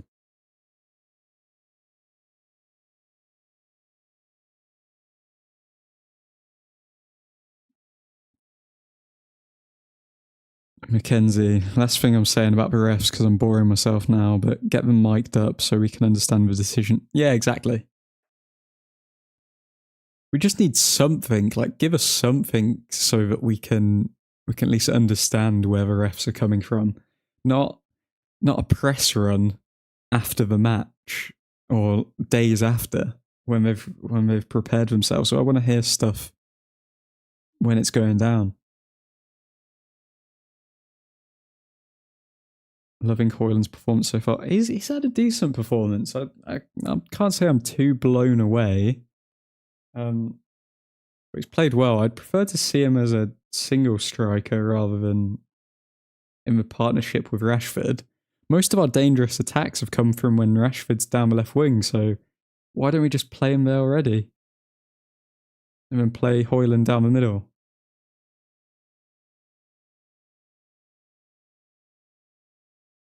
I think Ten Hag had a good idea. It was working well to begin with. The goal completely changed that. He needs to switch it up. We need 4-3-3. We need Palestri on the right. We need Rashford on the left. And we need Hoyland down the middle. And then when Hoyland gets tired, Martial's coming on. When Rashford gets tired, Garnacho's coming on. And see where we end up. What changes would you guys make?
Palestri on for Scott.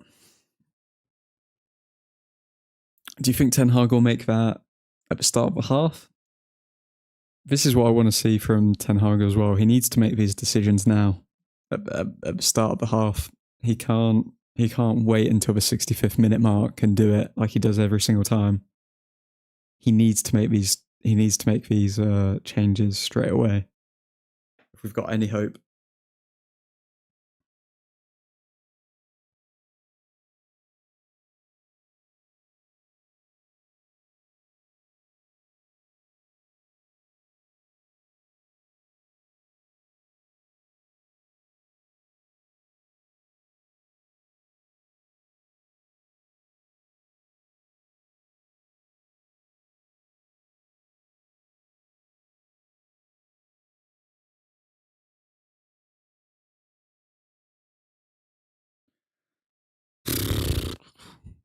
Okay, fingers crossed we can come back from this.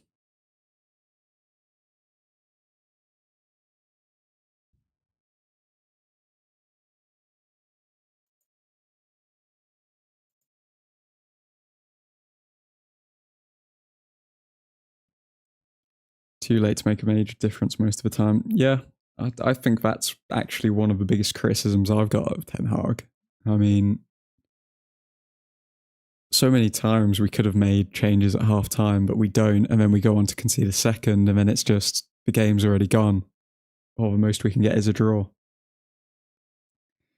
Unless it's Garnacho, because he always manages to pull something out. Yeah, Garnacho is just the ultimate super sub.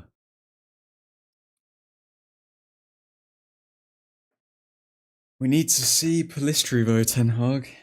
We need to see him. Who have we got here? Got some Brighton players warming up.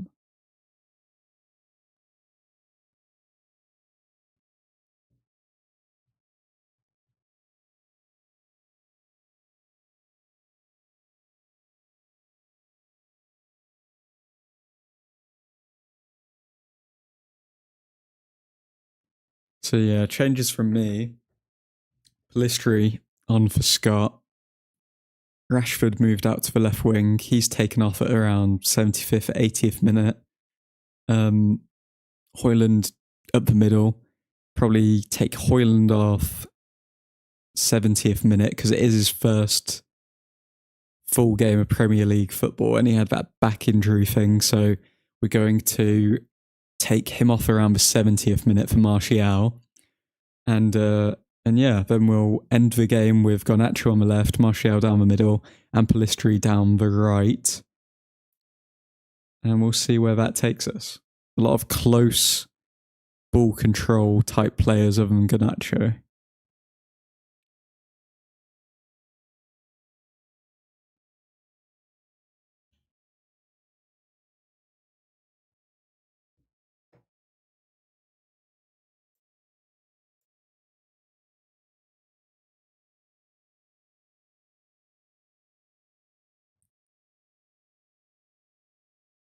I don't think he's been suspended. I think he's just pulled himself out by like mutual consent with the club.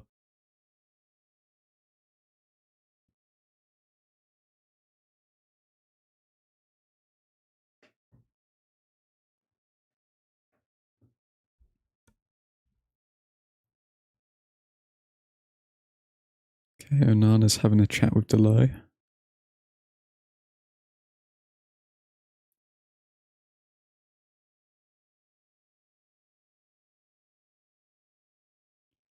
And the boys are coming out of the tunnel, not the closet.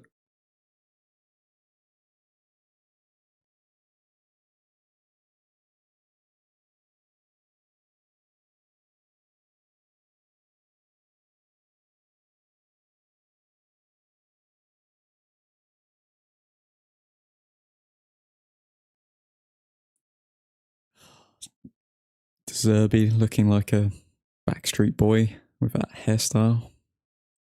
How's this guy being?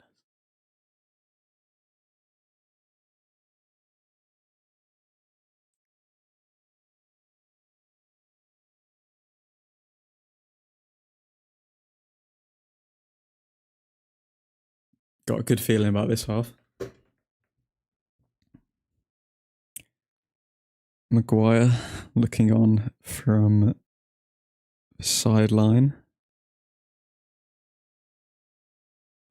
Here we go. We're going to see a Rashford early goal. We're going to see a Scott McTominay substitution for Palistri around the 60th minute. And then we'll see a Højlund substitution for Martial. Come on, boys.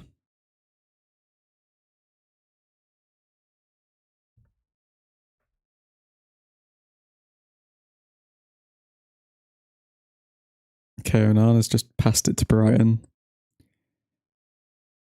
Brighton on the ball, but it's back to Onana now.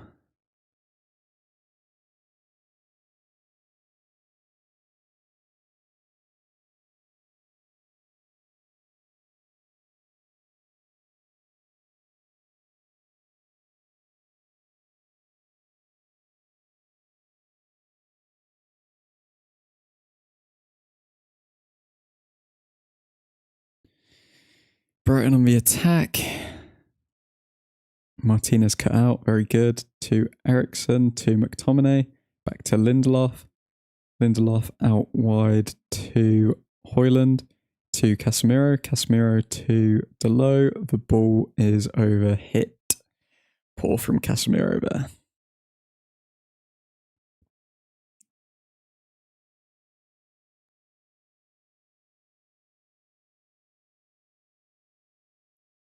Ten Hag looks on from sidelines with his hands behind his back.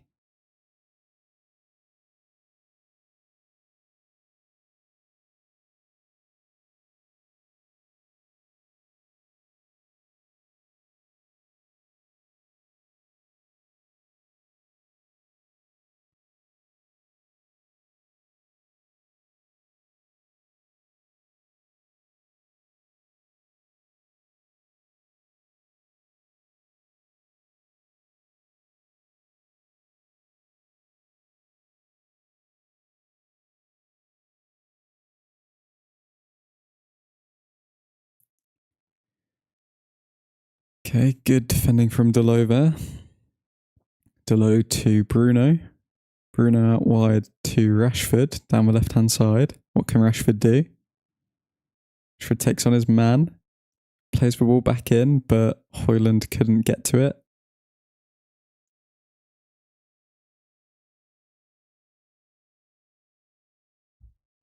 Could Højlund have done a little flick there? I want to see a replay.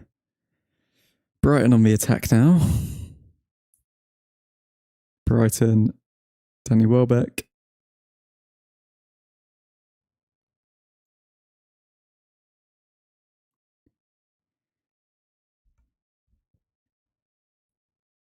Okay, Brighton. Oh my god, Delo just passed it straight to them.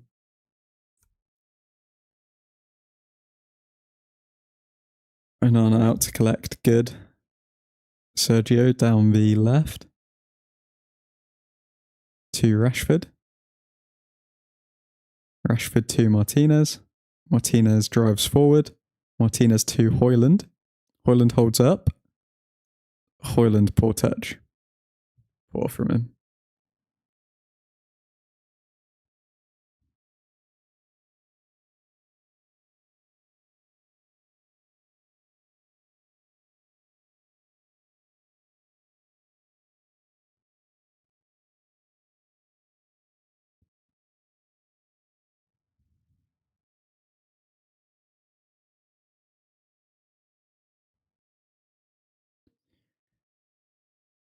Okay, Eriksen on the ball.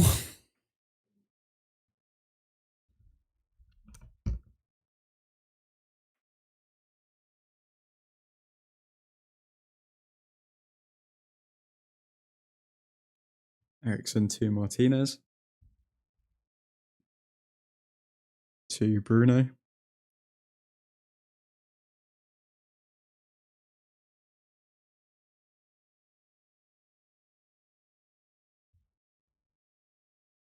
Okay, Martinez to Eriksen.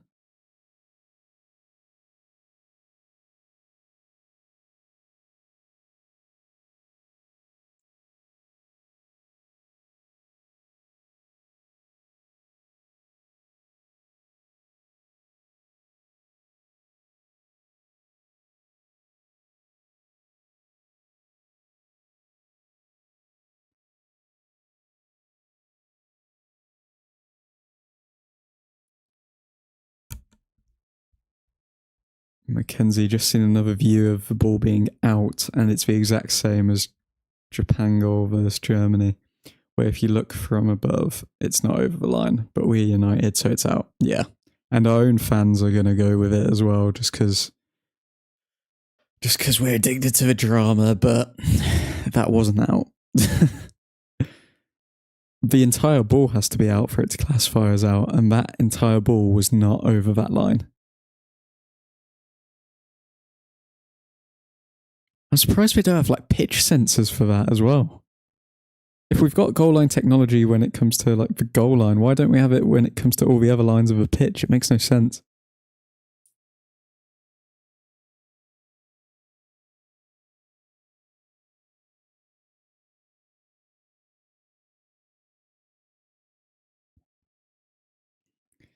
Rashford takes a shot, but it is not very good. Højlund was expecting the ball back.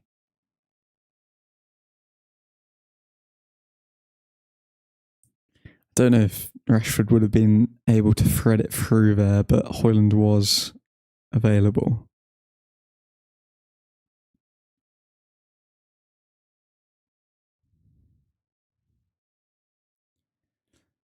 Rashford being very selfish, says Dowett. I don't know if he could have threaded it through, but if he could have, then yeah, that was very selfish.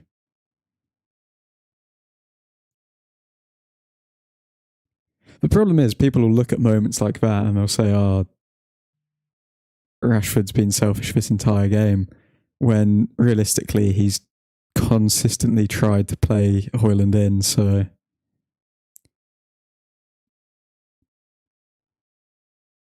Okay, Brighton on the ball.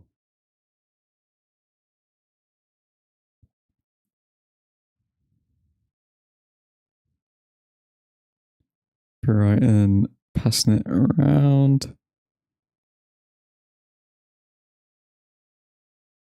I'm hoping you're joking, Mackenzie.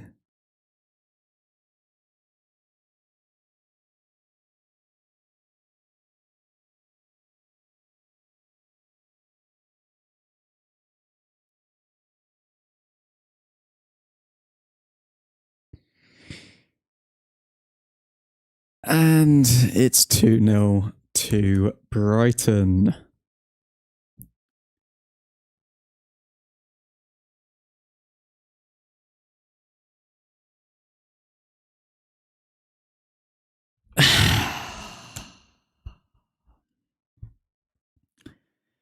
Martinez committed early.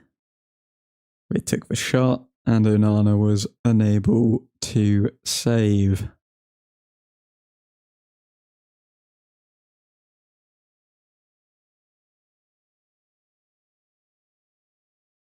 Okay, so Delo goes to the man, Matoma. Scott McTominay's blocking off that channel. Then there's just a gap in our... It's just a gap in our midfield where either Eriksen should have switched on. Casemiro got drawn in. And could Onana have saved it? How close was it to his body? Nah, it was... let's have a look.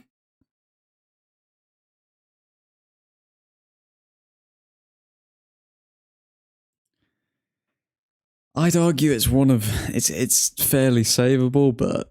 I mean, it's a one-on-one. You can't really expect Onana to do too much. So yeah, we're 2-0 down.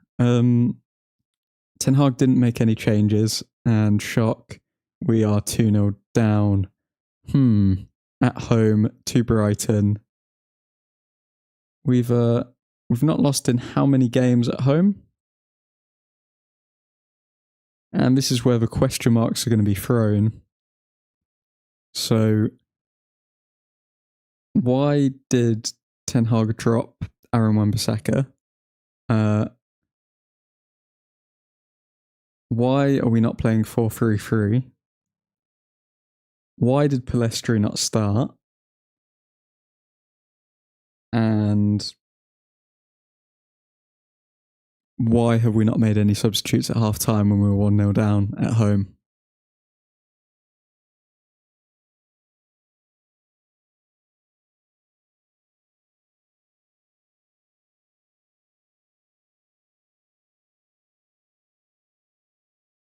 It feels bad because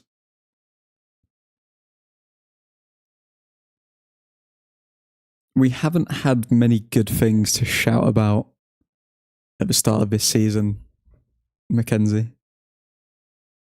Like, what have the highlights of this season been so far? Coming back from 2-0 down at home to Nottingham Forest?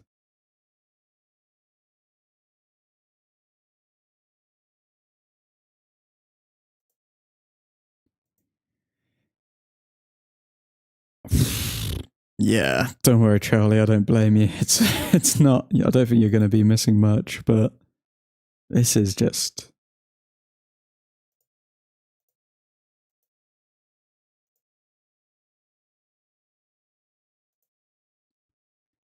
This is just bloody tragic. Fernandez shot saved. At least now we know for the next... To be fair, I'd probably turn the TV back on, Charlie, because you know that we're actually going to turn up for the next 30 minutes now.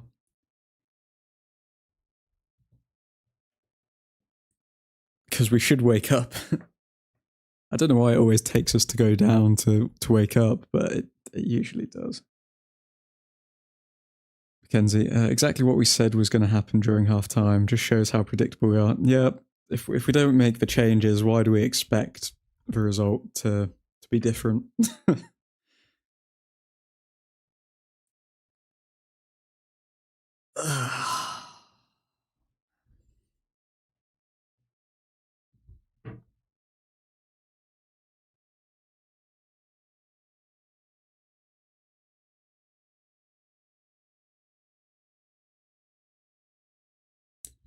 Don't worry, guys. I'm offering free therapy after the live stream on the Discord, so I'm going to open it up so anyone can chat to anyone. Feel free to tune in if you want to, I don't know, cry away your pain with other United fans. You gotta laugh or you'll cry.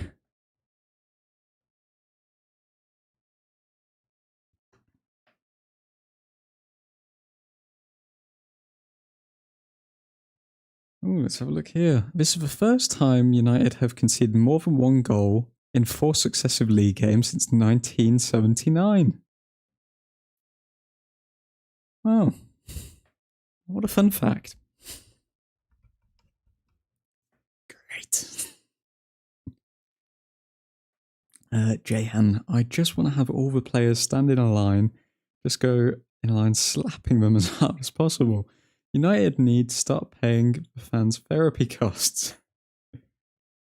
I know it's all on Old Truthford to give out the free therapy healthcare, but United, this is a mess. Oh wow, this is really bad.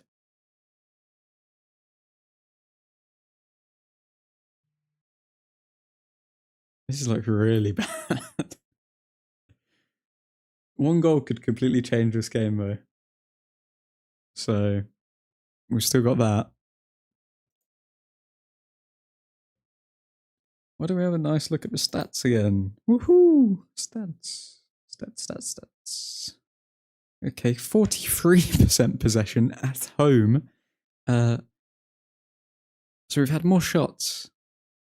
That's the only way that we're better, is it?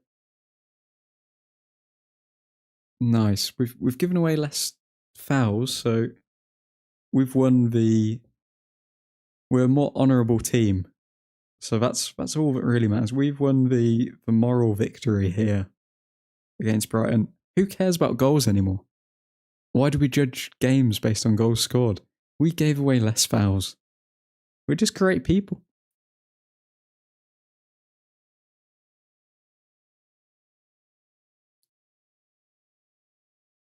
Okay, so we're approaching the 60th minute to the 65th minute. Ten Hag will make a substitution in the next 5 minutes, and I wonder who it will be. All I know is he will make a substitution at this time, because he makes a substitution at this time every game.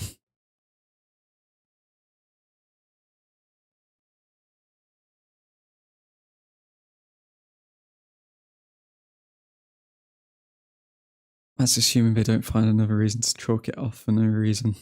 This is literally torture. Oh. Just realised I haven't been playing a bloody timer either. Let's put this up to 60 minutes.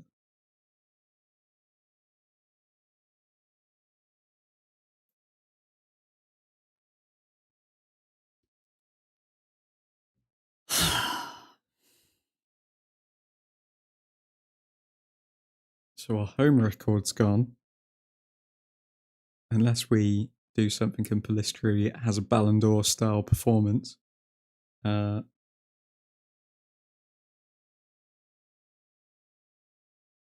low down the right. The low skips past Moore. Can he find a cross? No. Brighton defend well.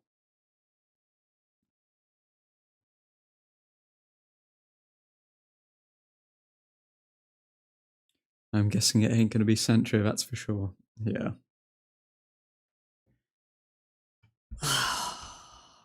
So, in the past week, we've lost £150 million in right wingers. We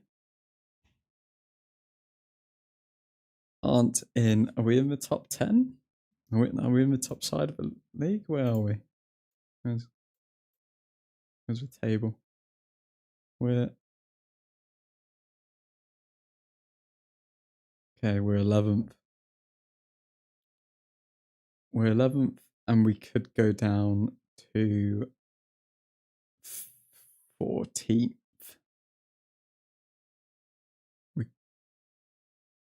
We could go down to 14th by the end of this game week. -4 goal difference.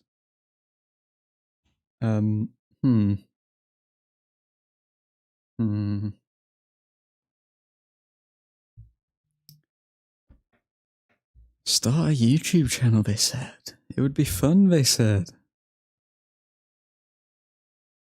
God.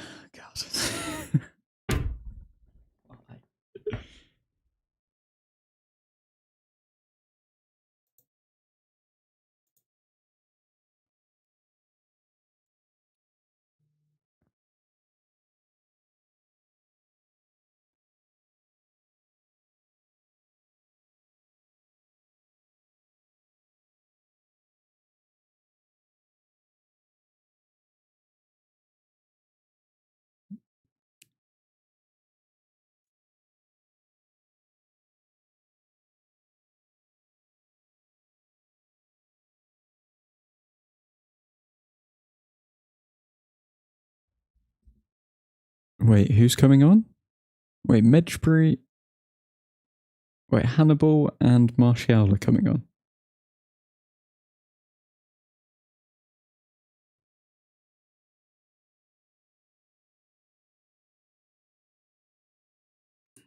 Well, we knew Højlund was going to be coming off because of a whole injury and it's his first Premier League game. Martial FC to the rescue.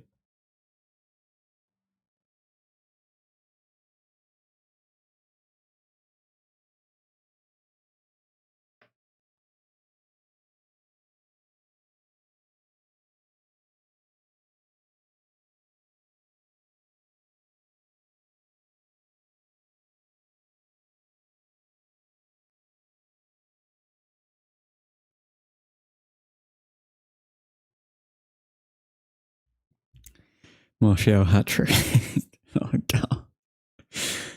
Oh, it's 2023 and we're still relying on Anthony Martial to save us. Oh. Okay. Martial.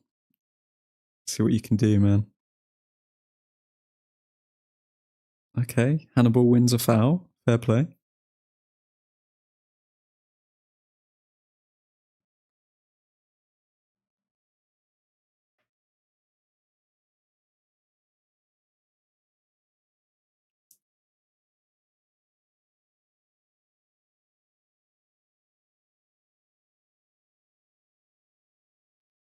Yeah, I would have taken the 30 mil for Scott McTominay, to be honest. I think it has got to that stage in his career where it doesn't matter. He just needs to go with Harry Maguire. We're not missing out on anything by getting rid of him.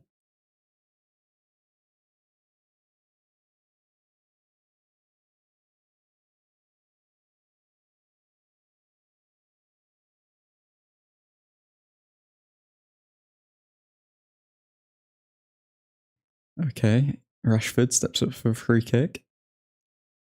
Saved.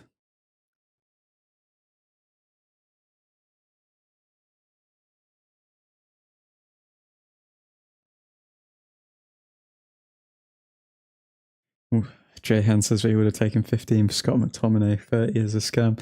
I think he plays great for Scotland. Good for them. I think 40 mil. I'd take 40 mil for Scott, and then that's good business.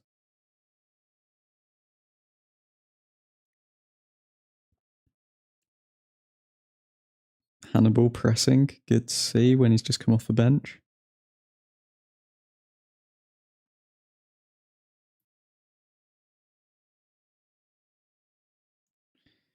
Brighton beat the press. Coming forward now. Delow.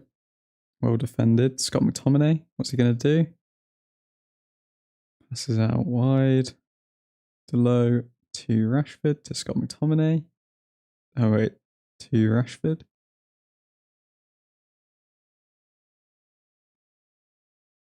Still no Palistri. Yeah, no Palistri.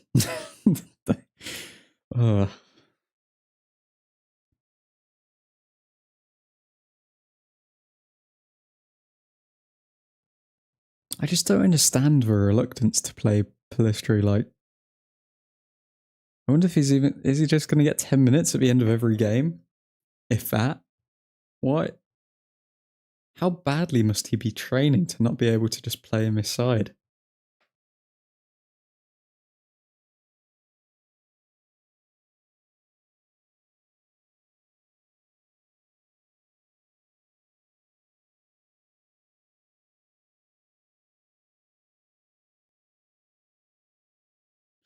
It's going to be interesting to see what Ten Hag has to say coming out of this game. I mean, he'll mention the VAR penalty, but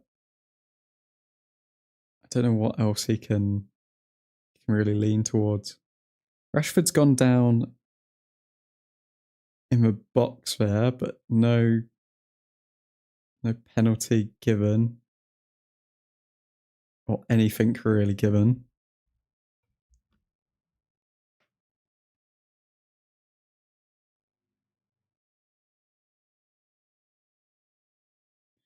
Jehan, the refs are cactuses. Yep. Yep, I agree. Tottenham handball. This goal taken off. What next?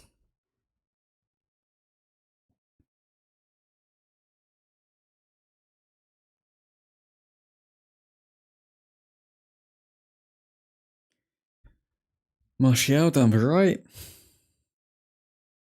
Crosses it in, but it's defended well by Brighton.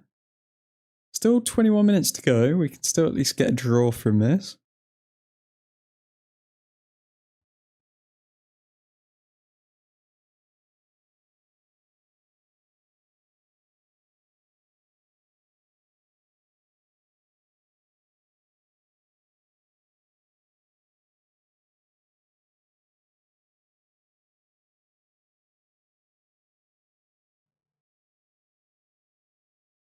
Fernandez fails to keep the ball in and is very disappointed with himself.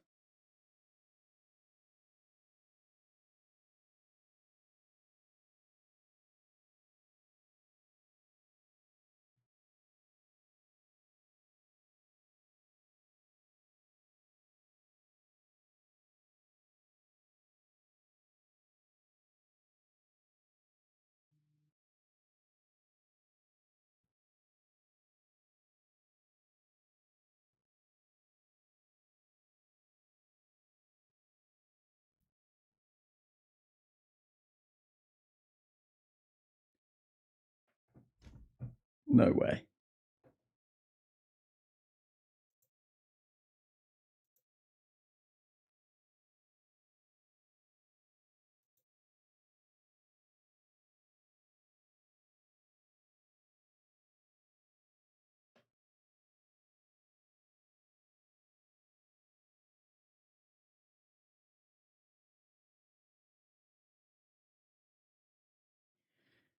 Okay, from what I'm seeing,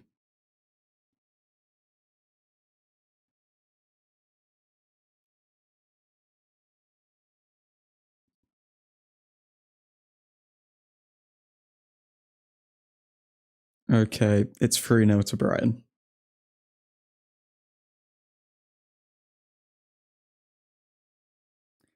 Three 0 to Brighton at Old Trafford.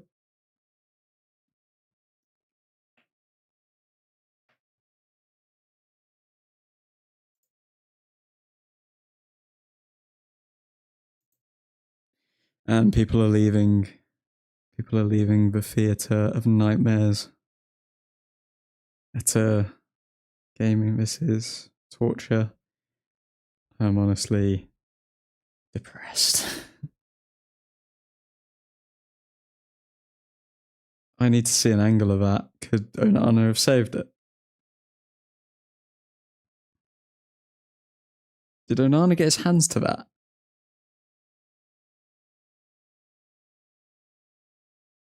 He got his hands to it. That's atrocious. That's terrible goalkeeping.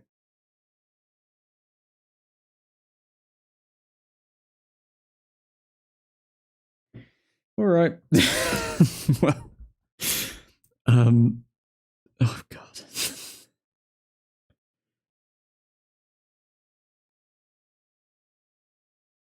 Can I shut the stream off? Oh my god.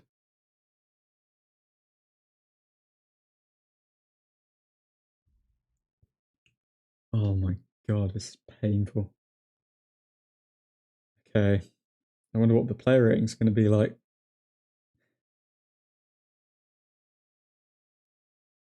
Wait, did Hannibal just score? What? Wait a second, I see a replay. I looked away. Wait, what just happened? Hannibal? On his chest? Long range? Boom. Wow.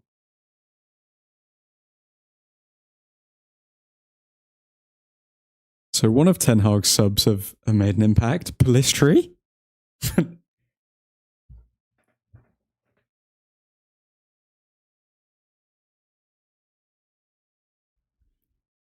Okay.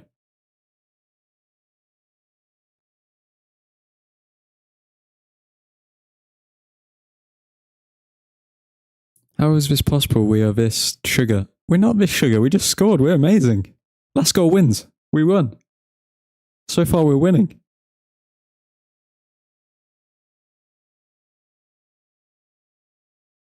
Turn this sugar off because to watch this team, you must enjoy being peed off, says Mackenzie.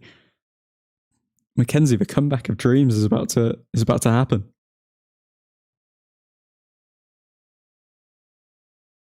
Two goals. That's all we need.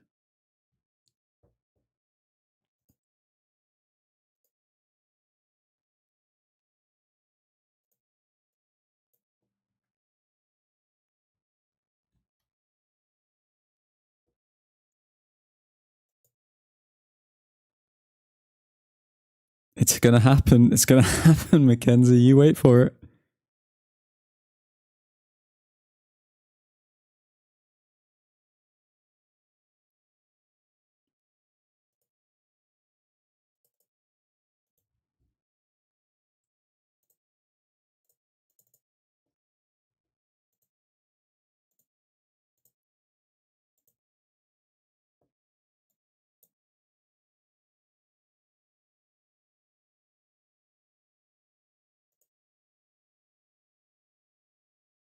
Sergio down on the floor. Not my Sergio.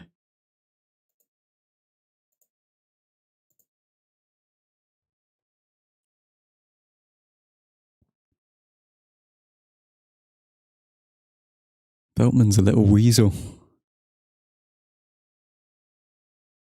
He could have been killed. I want to see a comeback. Should watch. I'm not reading that. Mackenzie, man.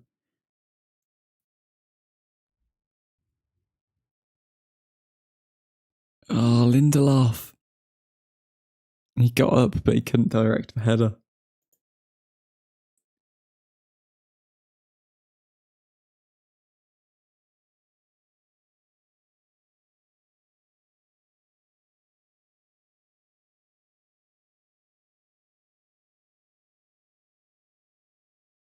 Oh, James Milner coming on for Brighton. How are we getting beat by a team with James Milner in again?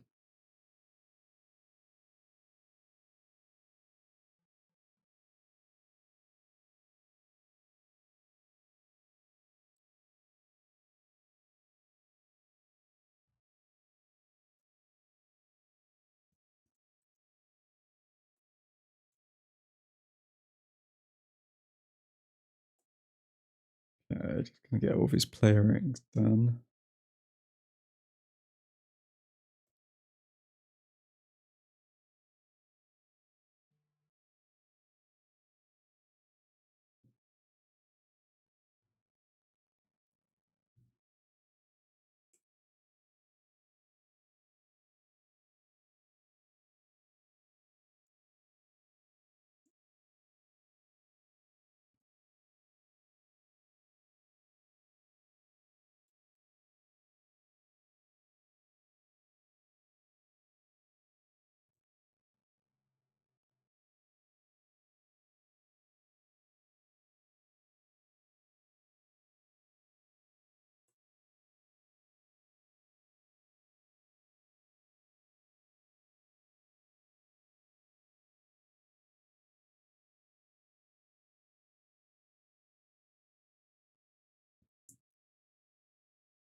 Okay, let's have a look.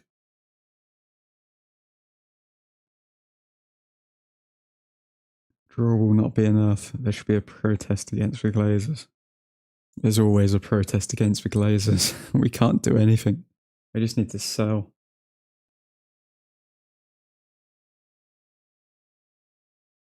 Yeah, to be fair, that's a fair point, Mackenzie. You can't really blame this game on the Glazers. I don't know what you can blame this game on. I think to be fair, Ten Hag could get some of the blame here because everyone was calling for Palistri to start this game.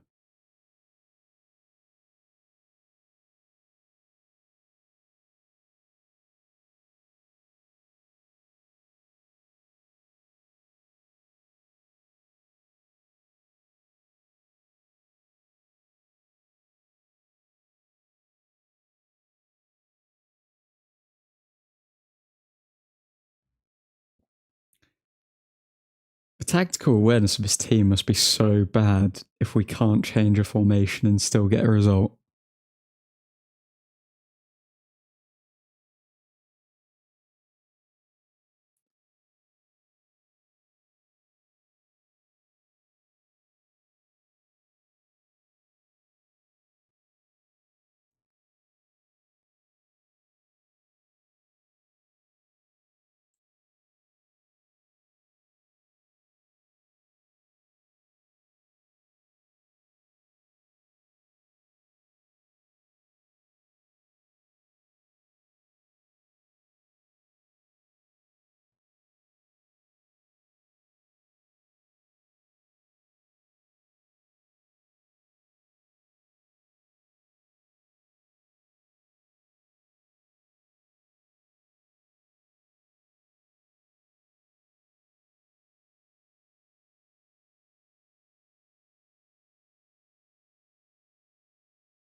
Goodness.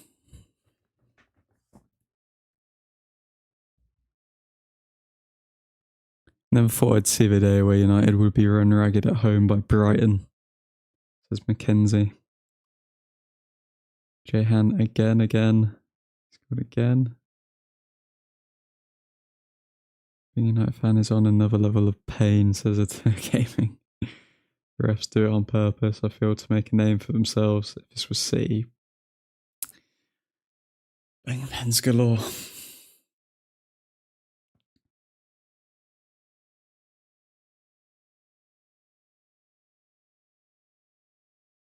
I don't understand though, because a lot of people on the Instagram page, when I posted, they were saying that the ball definitely went out, but from how I saw it, it 100% was still in.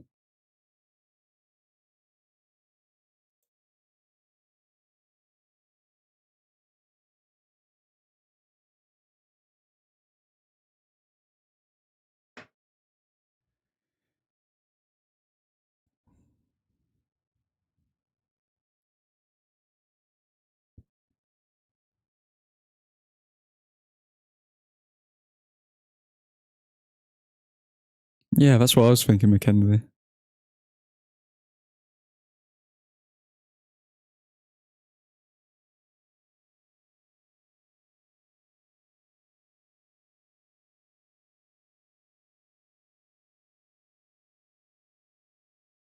Bloody hell. A lot of people are voting for Hoyland to be man of the match. Are you...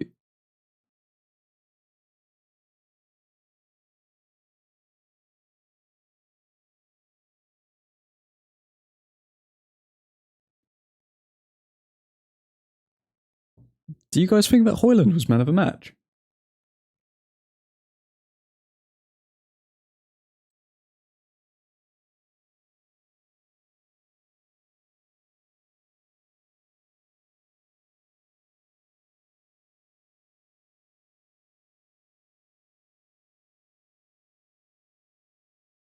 I think Hannibal deserves it, to be honest. I mean, he's come on and instantly got a goal. How can you say that he wasn't man of the match?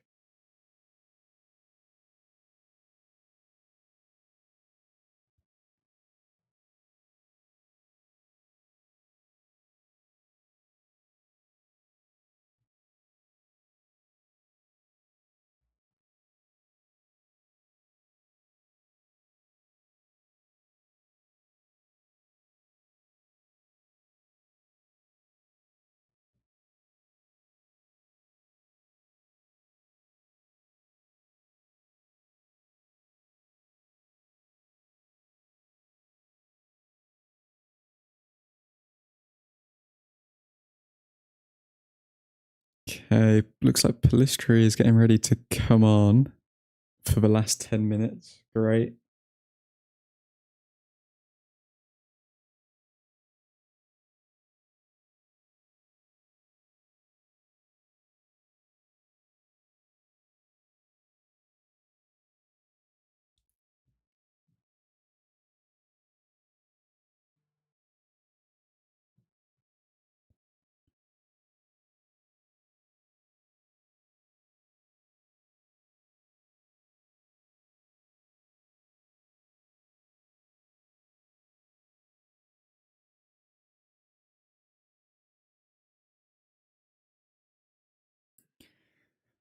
Okay, let's see what Garnacho can do.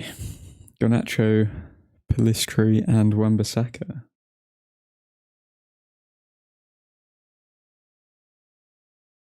One goal in the next 4 minutes completely changes this game.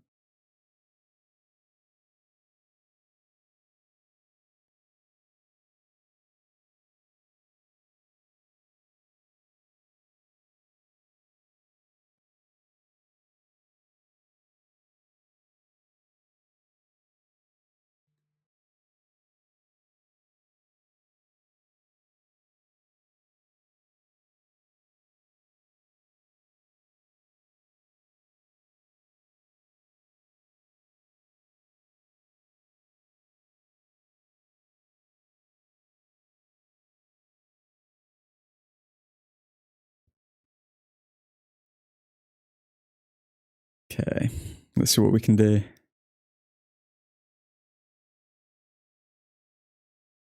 Brighton on the attack.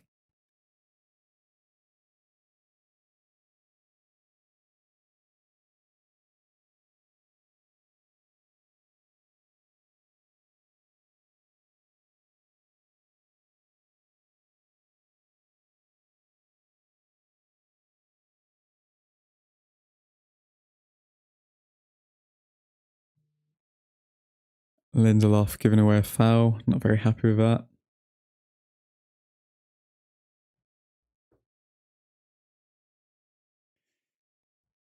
Jahan, I mean, we were right about 3-1, but just to Brighton, not United.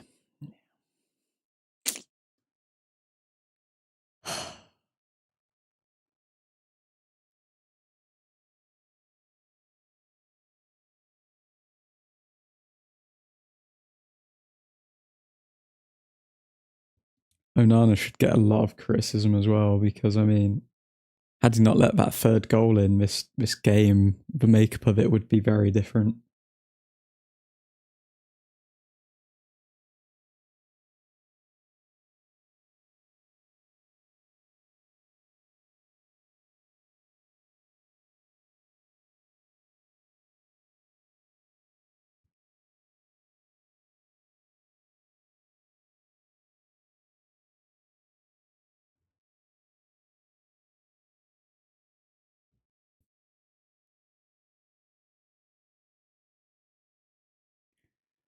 I don't like the...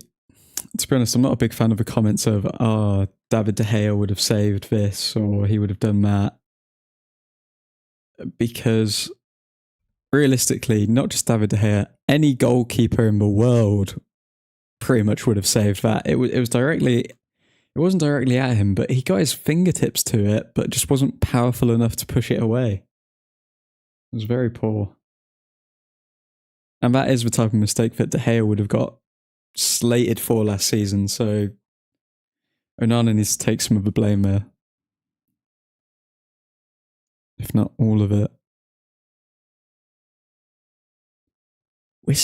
Our defending is off.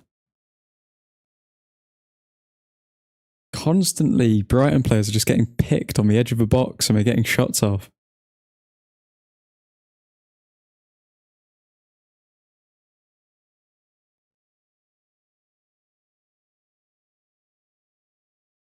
Varane the glue to our defence.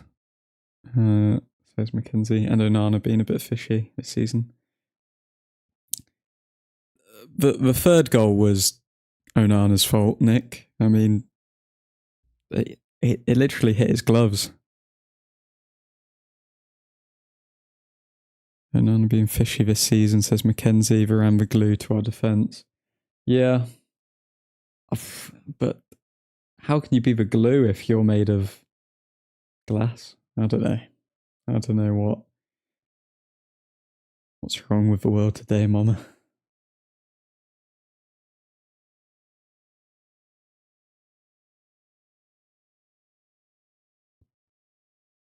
It's going to be a long season.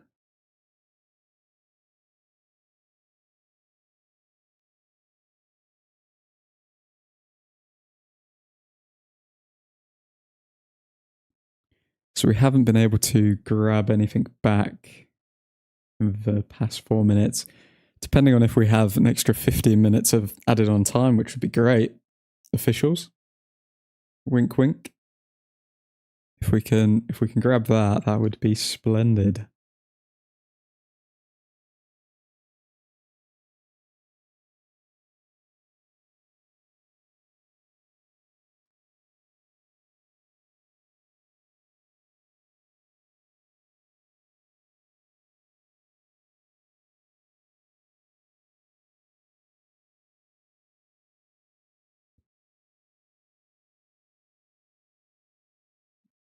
There's so many question marks over so many aspects of this squad.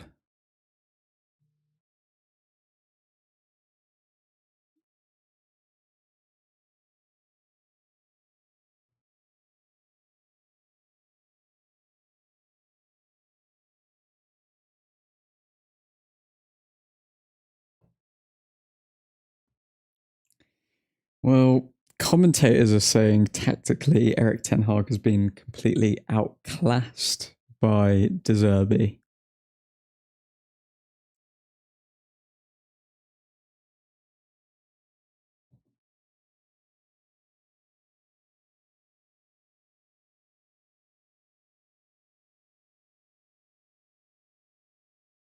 Garnacho gives the ball away.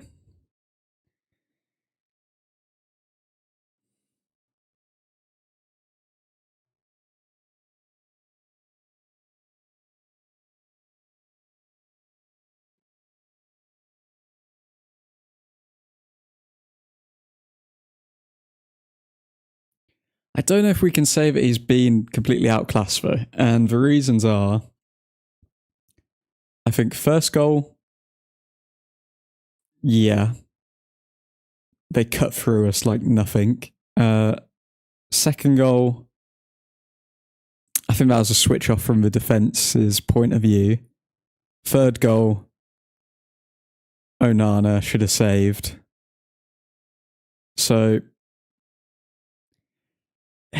but when you look at the stats, you can't say that we've held our own. I mean, you can say that Brighton have dominated us in pretty much every area on the pitch. So, why don't we have a look at this? 10 shots, 8 on target, majority of the possession. Over 200 more passes 91% accuracy, and they're even beating us on fouls, which is the only stat that really matters. To be fair, the commentator's got a point. I mean, I'm trying to back to... Oh, God, no. Is that a save?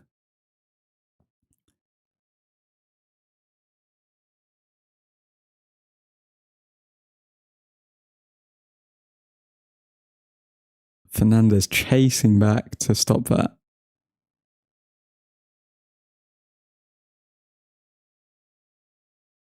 Good save from Onana, to be fair. Good save to stop the fourth from going in.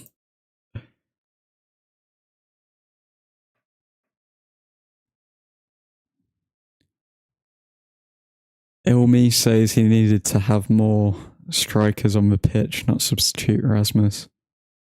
I think Rasmus needed to be substituted because it was his first full Premier League game. He is still coming back from an injury, so I'm not too upset by that decision, to be honest. He kind of always had to make that decision. Jadon will be a very happy man, I guess.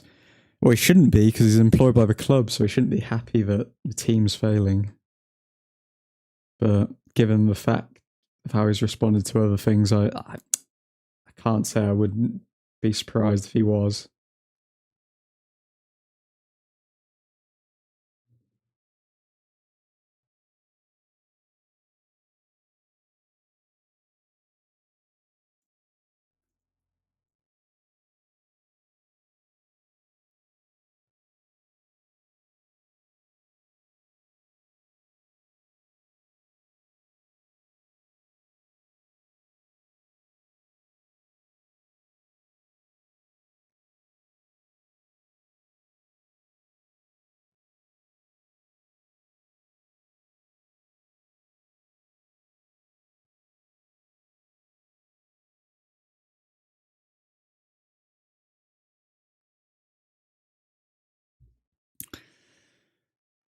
Well, this has been a very enjoyable stream. I hope everyone's had fun.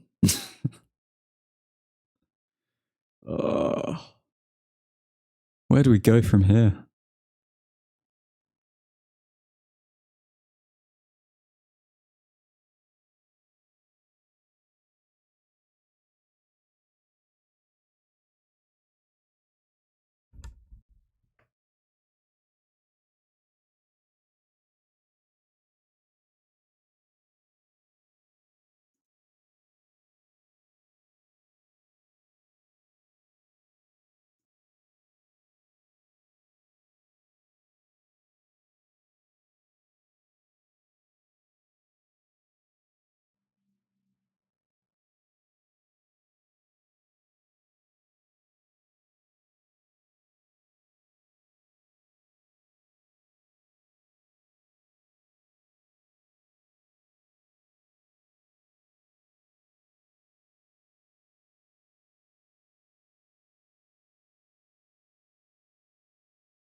Easy pass is not connecting, says Nick. This team is breaking my heart, says Charles.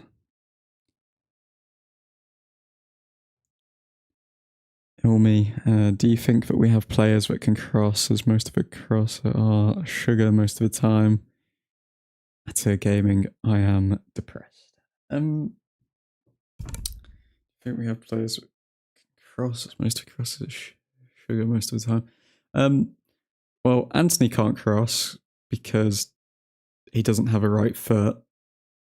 Rashford can cross and does.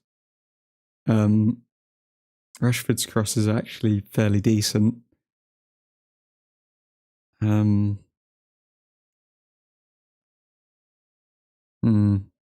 that's full time. Well, that's sad to see. So yeah. We've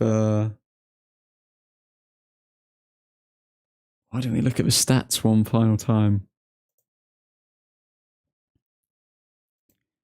So the final stats for the game, Brighton had double our shots,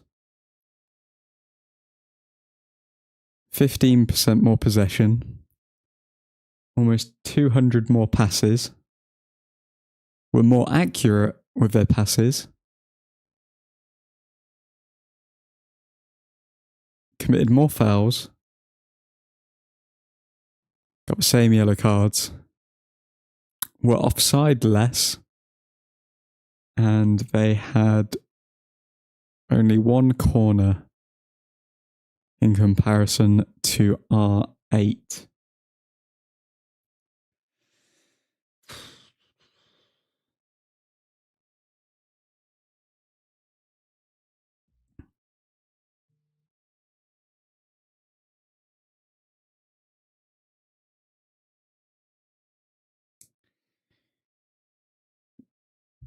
We gave up after 2, says same mate. Charles, I don't even know what to say about today's performance. We started so well, but once we went behind, our game plan went out the window. Yep. Yeah, I'd agree with that. Suhan, what the fudge did I just watch?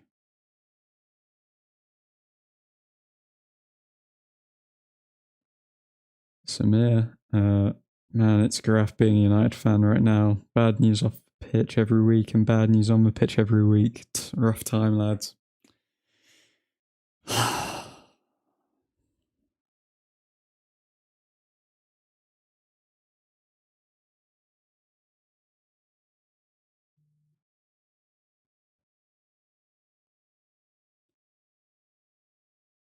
There really isn't a lot of positives.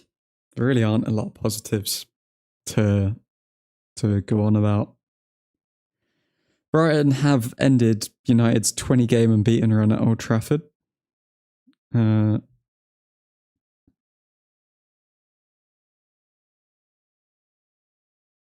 Zerbi became Brighton head coach 364 days ago.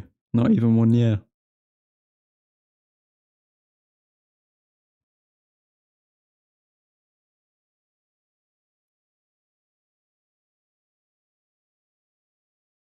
I don't see how people can celebrate that Onana save at the end when he made the mistake that led to it being 3-1.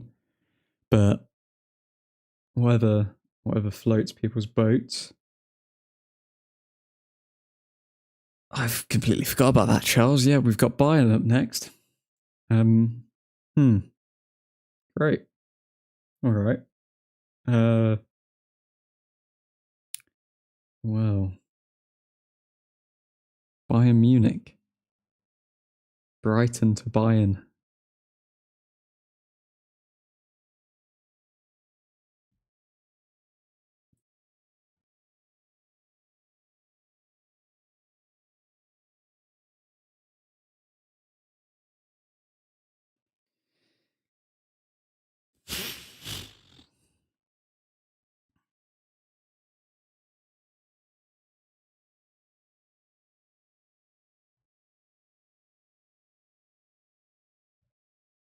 Nick, Unbaked Panic. Hopefully some injured players will be back soon. Apparently we can play without some... I don't know who is going to come back though and change the makeup of what we just saw. I think in all honesty, I'd have to agree with the commentator. I don't know who it was because I just saw it on Twitter, but they said that we got completely outclassed by Brighton and Ten Hag got outclassed by De Zerbi, and I'd have to say I think that's true. Stats don't lie. We got completely outclassed, and there were question marks over the 11 to begin with. They played well to begin with, but as a manager, as soon as you go 1-0 down and everything's just changing and the momentum's shifting, we've got to make changes there. That's what you get paid for. You can't You can't just wait until the 65th minute every time. Even when we're 1-0 or 2-0 down. It doesn't make sense. Why do we...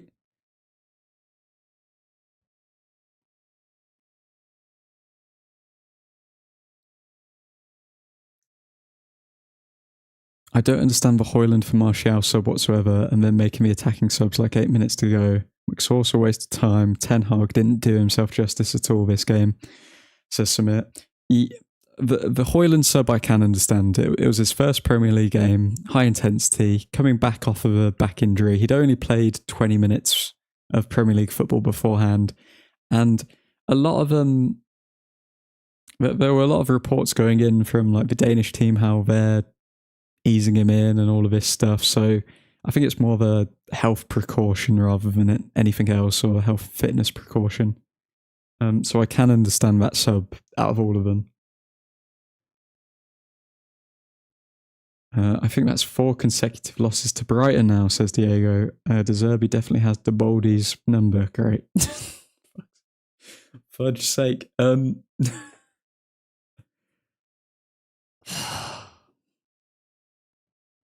What do you all think about Onana's performance today? I was let down by the third goal. I think he could have done better. Say what you want about De Gea's distribution, but I miss his shot stopping. The problem with the third goal, Charles, it isn't so much for... Because a lot of people will say, oh, De Gea could have saved that, De Gea could have saved that. It's not just De Gea could have saved it. Any goalkeeper could have saved that third shot. He got his hands to it and it still ended up in the back of the net. The rule is, as goalkeepers, if you can get your hands to it and your hand touches the ball, it should never go in the back of the net. And Brighton tore us apart with similar goals every single time on the edge of the box. They were all from the edge of the box, which means that there was a problem with our organisation. Onana had flapper vibes today, especially on the third goal.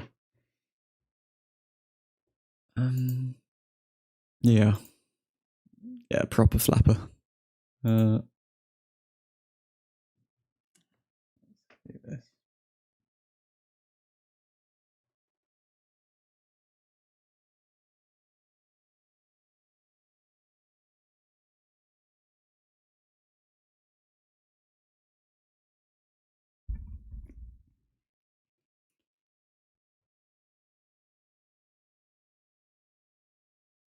I don't understand how we can fall for the same goal 3 times in one game.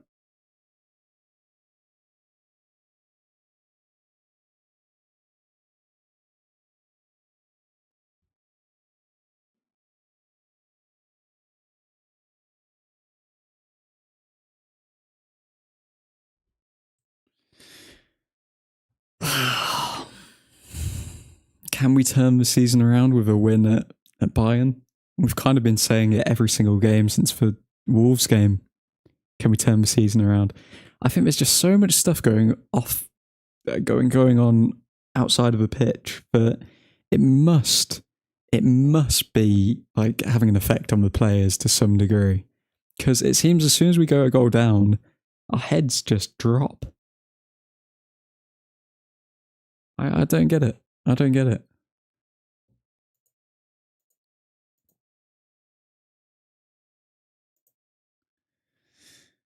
Okay, let's see.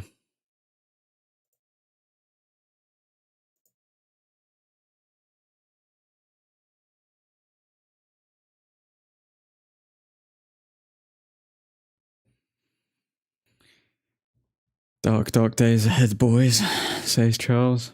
Okay,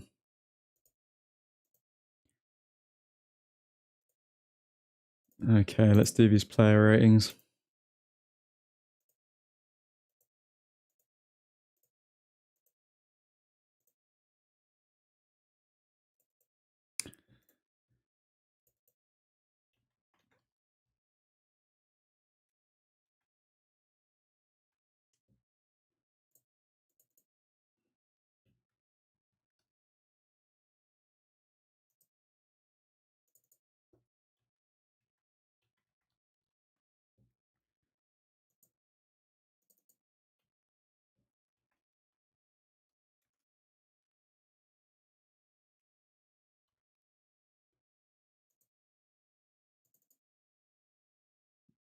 Just atrocious.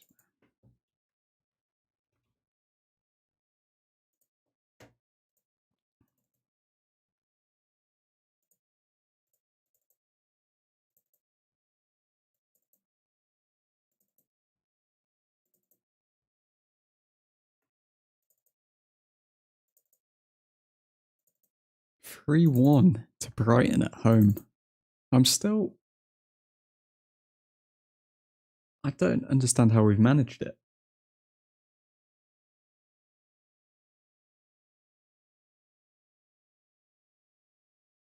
Three losses in 5 matches a season. Season start. That didn't occur since 89-90 under Sir Alex.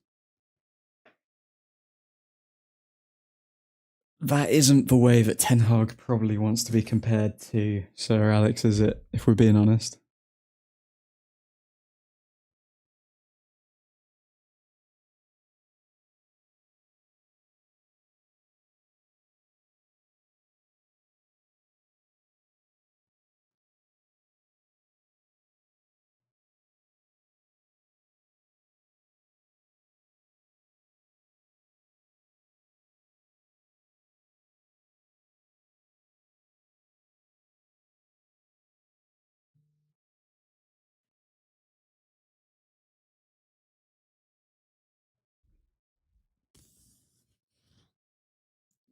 I'm at a loss for how we managed to lose today, considering how well the boys played first half. Yeah.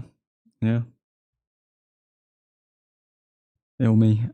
Also, from what I saw for this game, the main fault is Ten Hag. When you are losing, for me, you need to put more strikers, not substitute man for man. Also, the defending coach needs to improve. Yeah, I think Ten Hag does have to take the majority of the blame today, to be fair. I think he was making decisions that nobody could understand. And fair enough if it works out for you, but it didn't. And it hasn't. Okay. I'm going to run through these player ratings now.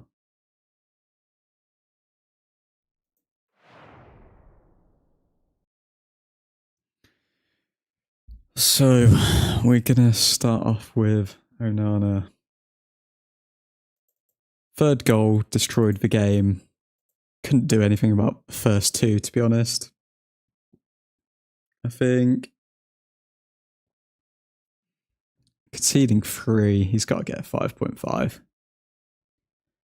6.5 is average, so take 1 off for the mistake, and yeah, conceding 3 goals at home, not a good look for a goalkeeper. Lindelof,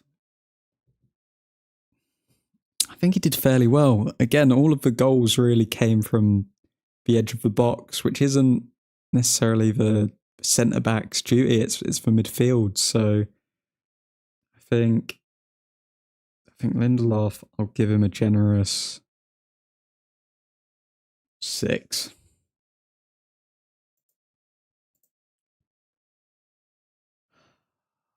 Martinez. I think just same as. To be honest, I think I'm being a bit too generous. I'll give Martinez a 5.5. Give Lindelof a 5.5. And I think Onana 5.0. 5.2 sounds a bit more fair. Delo. I think Delo had a fairly decent game, to be honest. I think Delo played quite well. I'm going to give him a 6.8.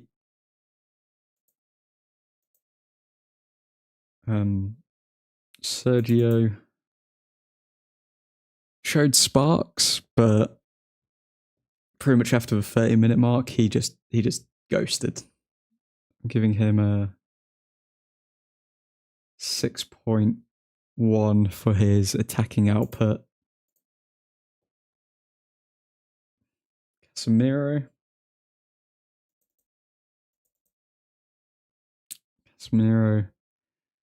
giving him 5.6. Wasn't on it today. Very poor. A lot of poor passes just hit aimlessly. McTominay. I can't think of one good thing McTominay did. I'm also going to have to give him 5.4. I can't think of anything stand out that he did.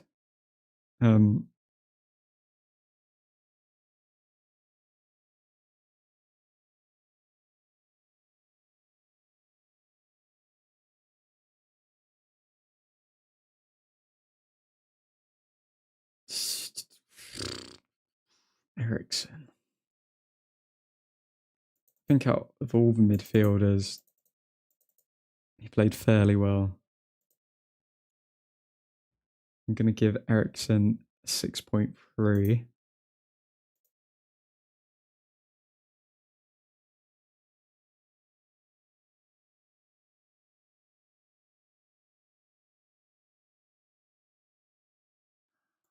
Again, maybe a bit generous. I'm gonna give him a 6.2. Fernandez seemed like the only one who really cared, but again, didn't really give us anything. So he's got to be a 6.3, maybe. I think 6.3 for me personally. Rashford. People are going to say Rashford had a terrible game, selfish, all of this stuff. I think Rashford was our best player in the first half. I mean, he provided the assist for Højlund. He had a shot that hit the crossbar / side post right in the corner. He looked like our most dangerous player. I'm giving Rashford a 6.9. I think Rashford had a good game. People say, oh yeah, Rashford doesn't do anything when he doesn't score. He was our most lively forward. He was where all of our moments came from. So I'm not having the Rashford slander. Højlund should have had a goal. It was taken away from him. Pressed well. Did I see anything amazing from Højlund? Did I see anything where I thought, oh, okay, you've shown me something there that people need to be worried about? I don't think I did. And people are going to give him a higher score because they think that he's been wronged because Ten Hag's taken him off the pitch. No, it's his first Premier League game. Nobody plays 90 minutes in their first Premier League game. So, Højlund, I think I'll give him a 6.4. I think it was promising. Should have had a goal. Didn't do anything too amazing, to be honest. And that's how I would give out the rating so far. Let's see what you guys have been saying.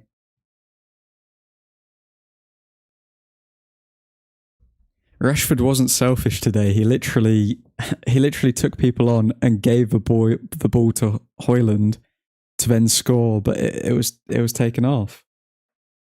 Just because he hit the net one time and he didn't pass to Højlund that one time doesn't make him a selfish player. Let's see what you guys are saying though.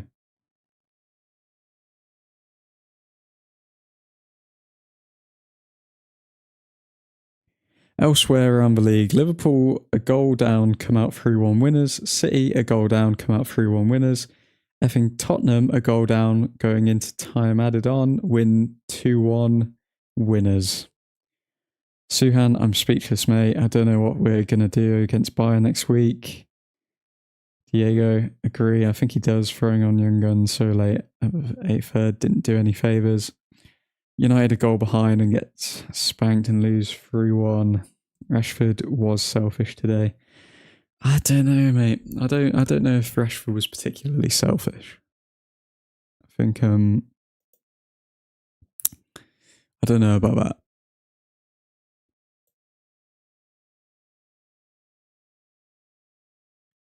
Okay, probably going to end the stream here, guys. It's been a hell of a ride. It's been a hell of a ride at Old Truthford Incorporated. I appreciate you all for tuning in. I'm going to post the results from the Discord player ratings on the Instagram page. Another dark day for Manchester United, and yeah, I guess I'll see you in the next one.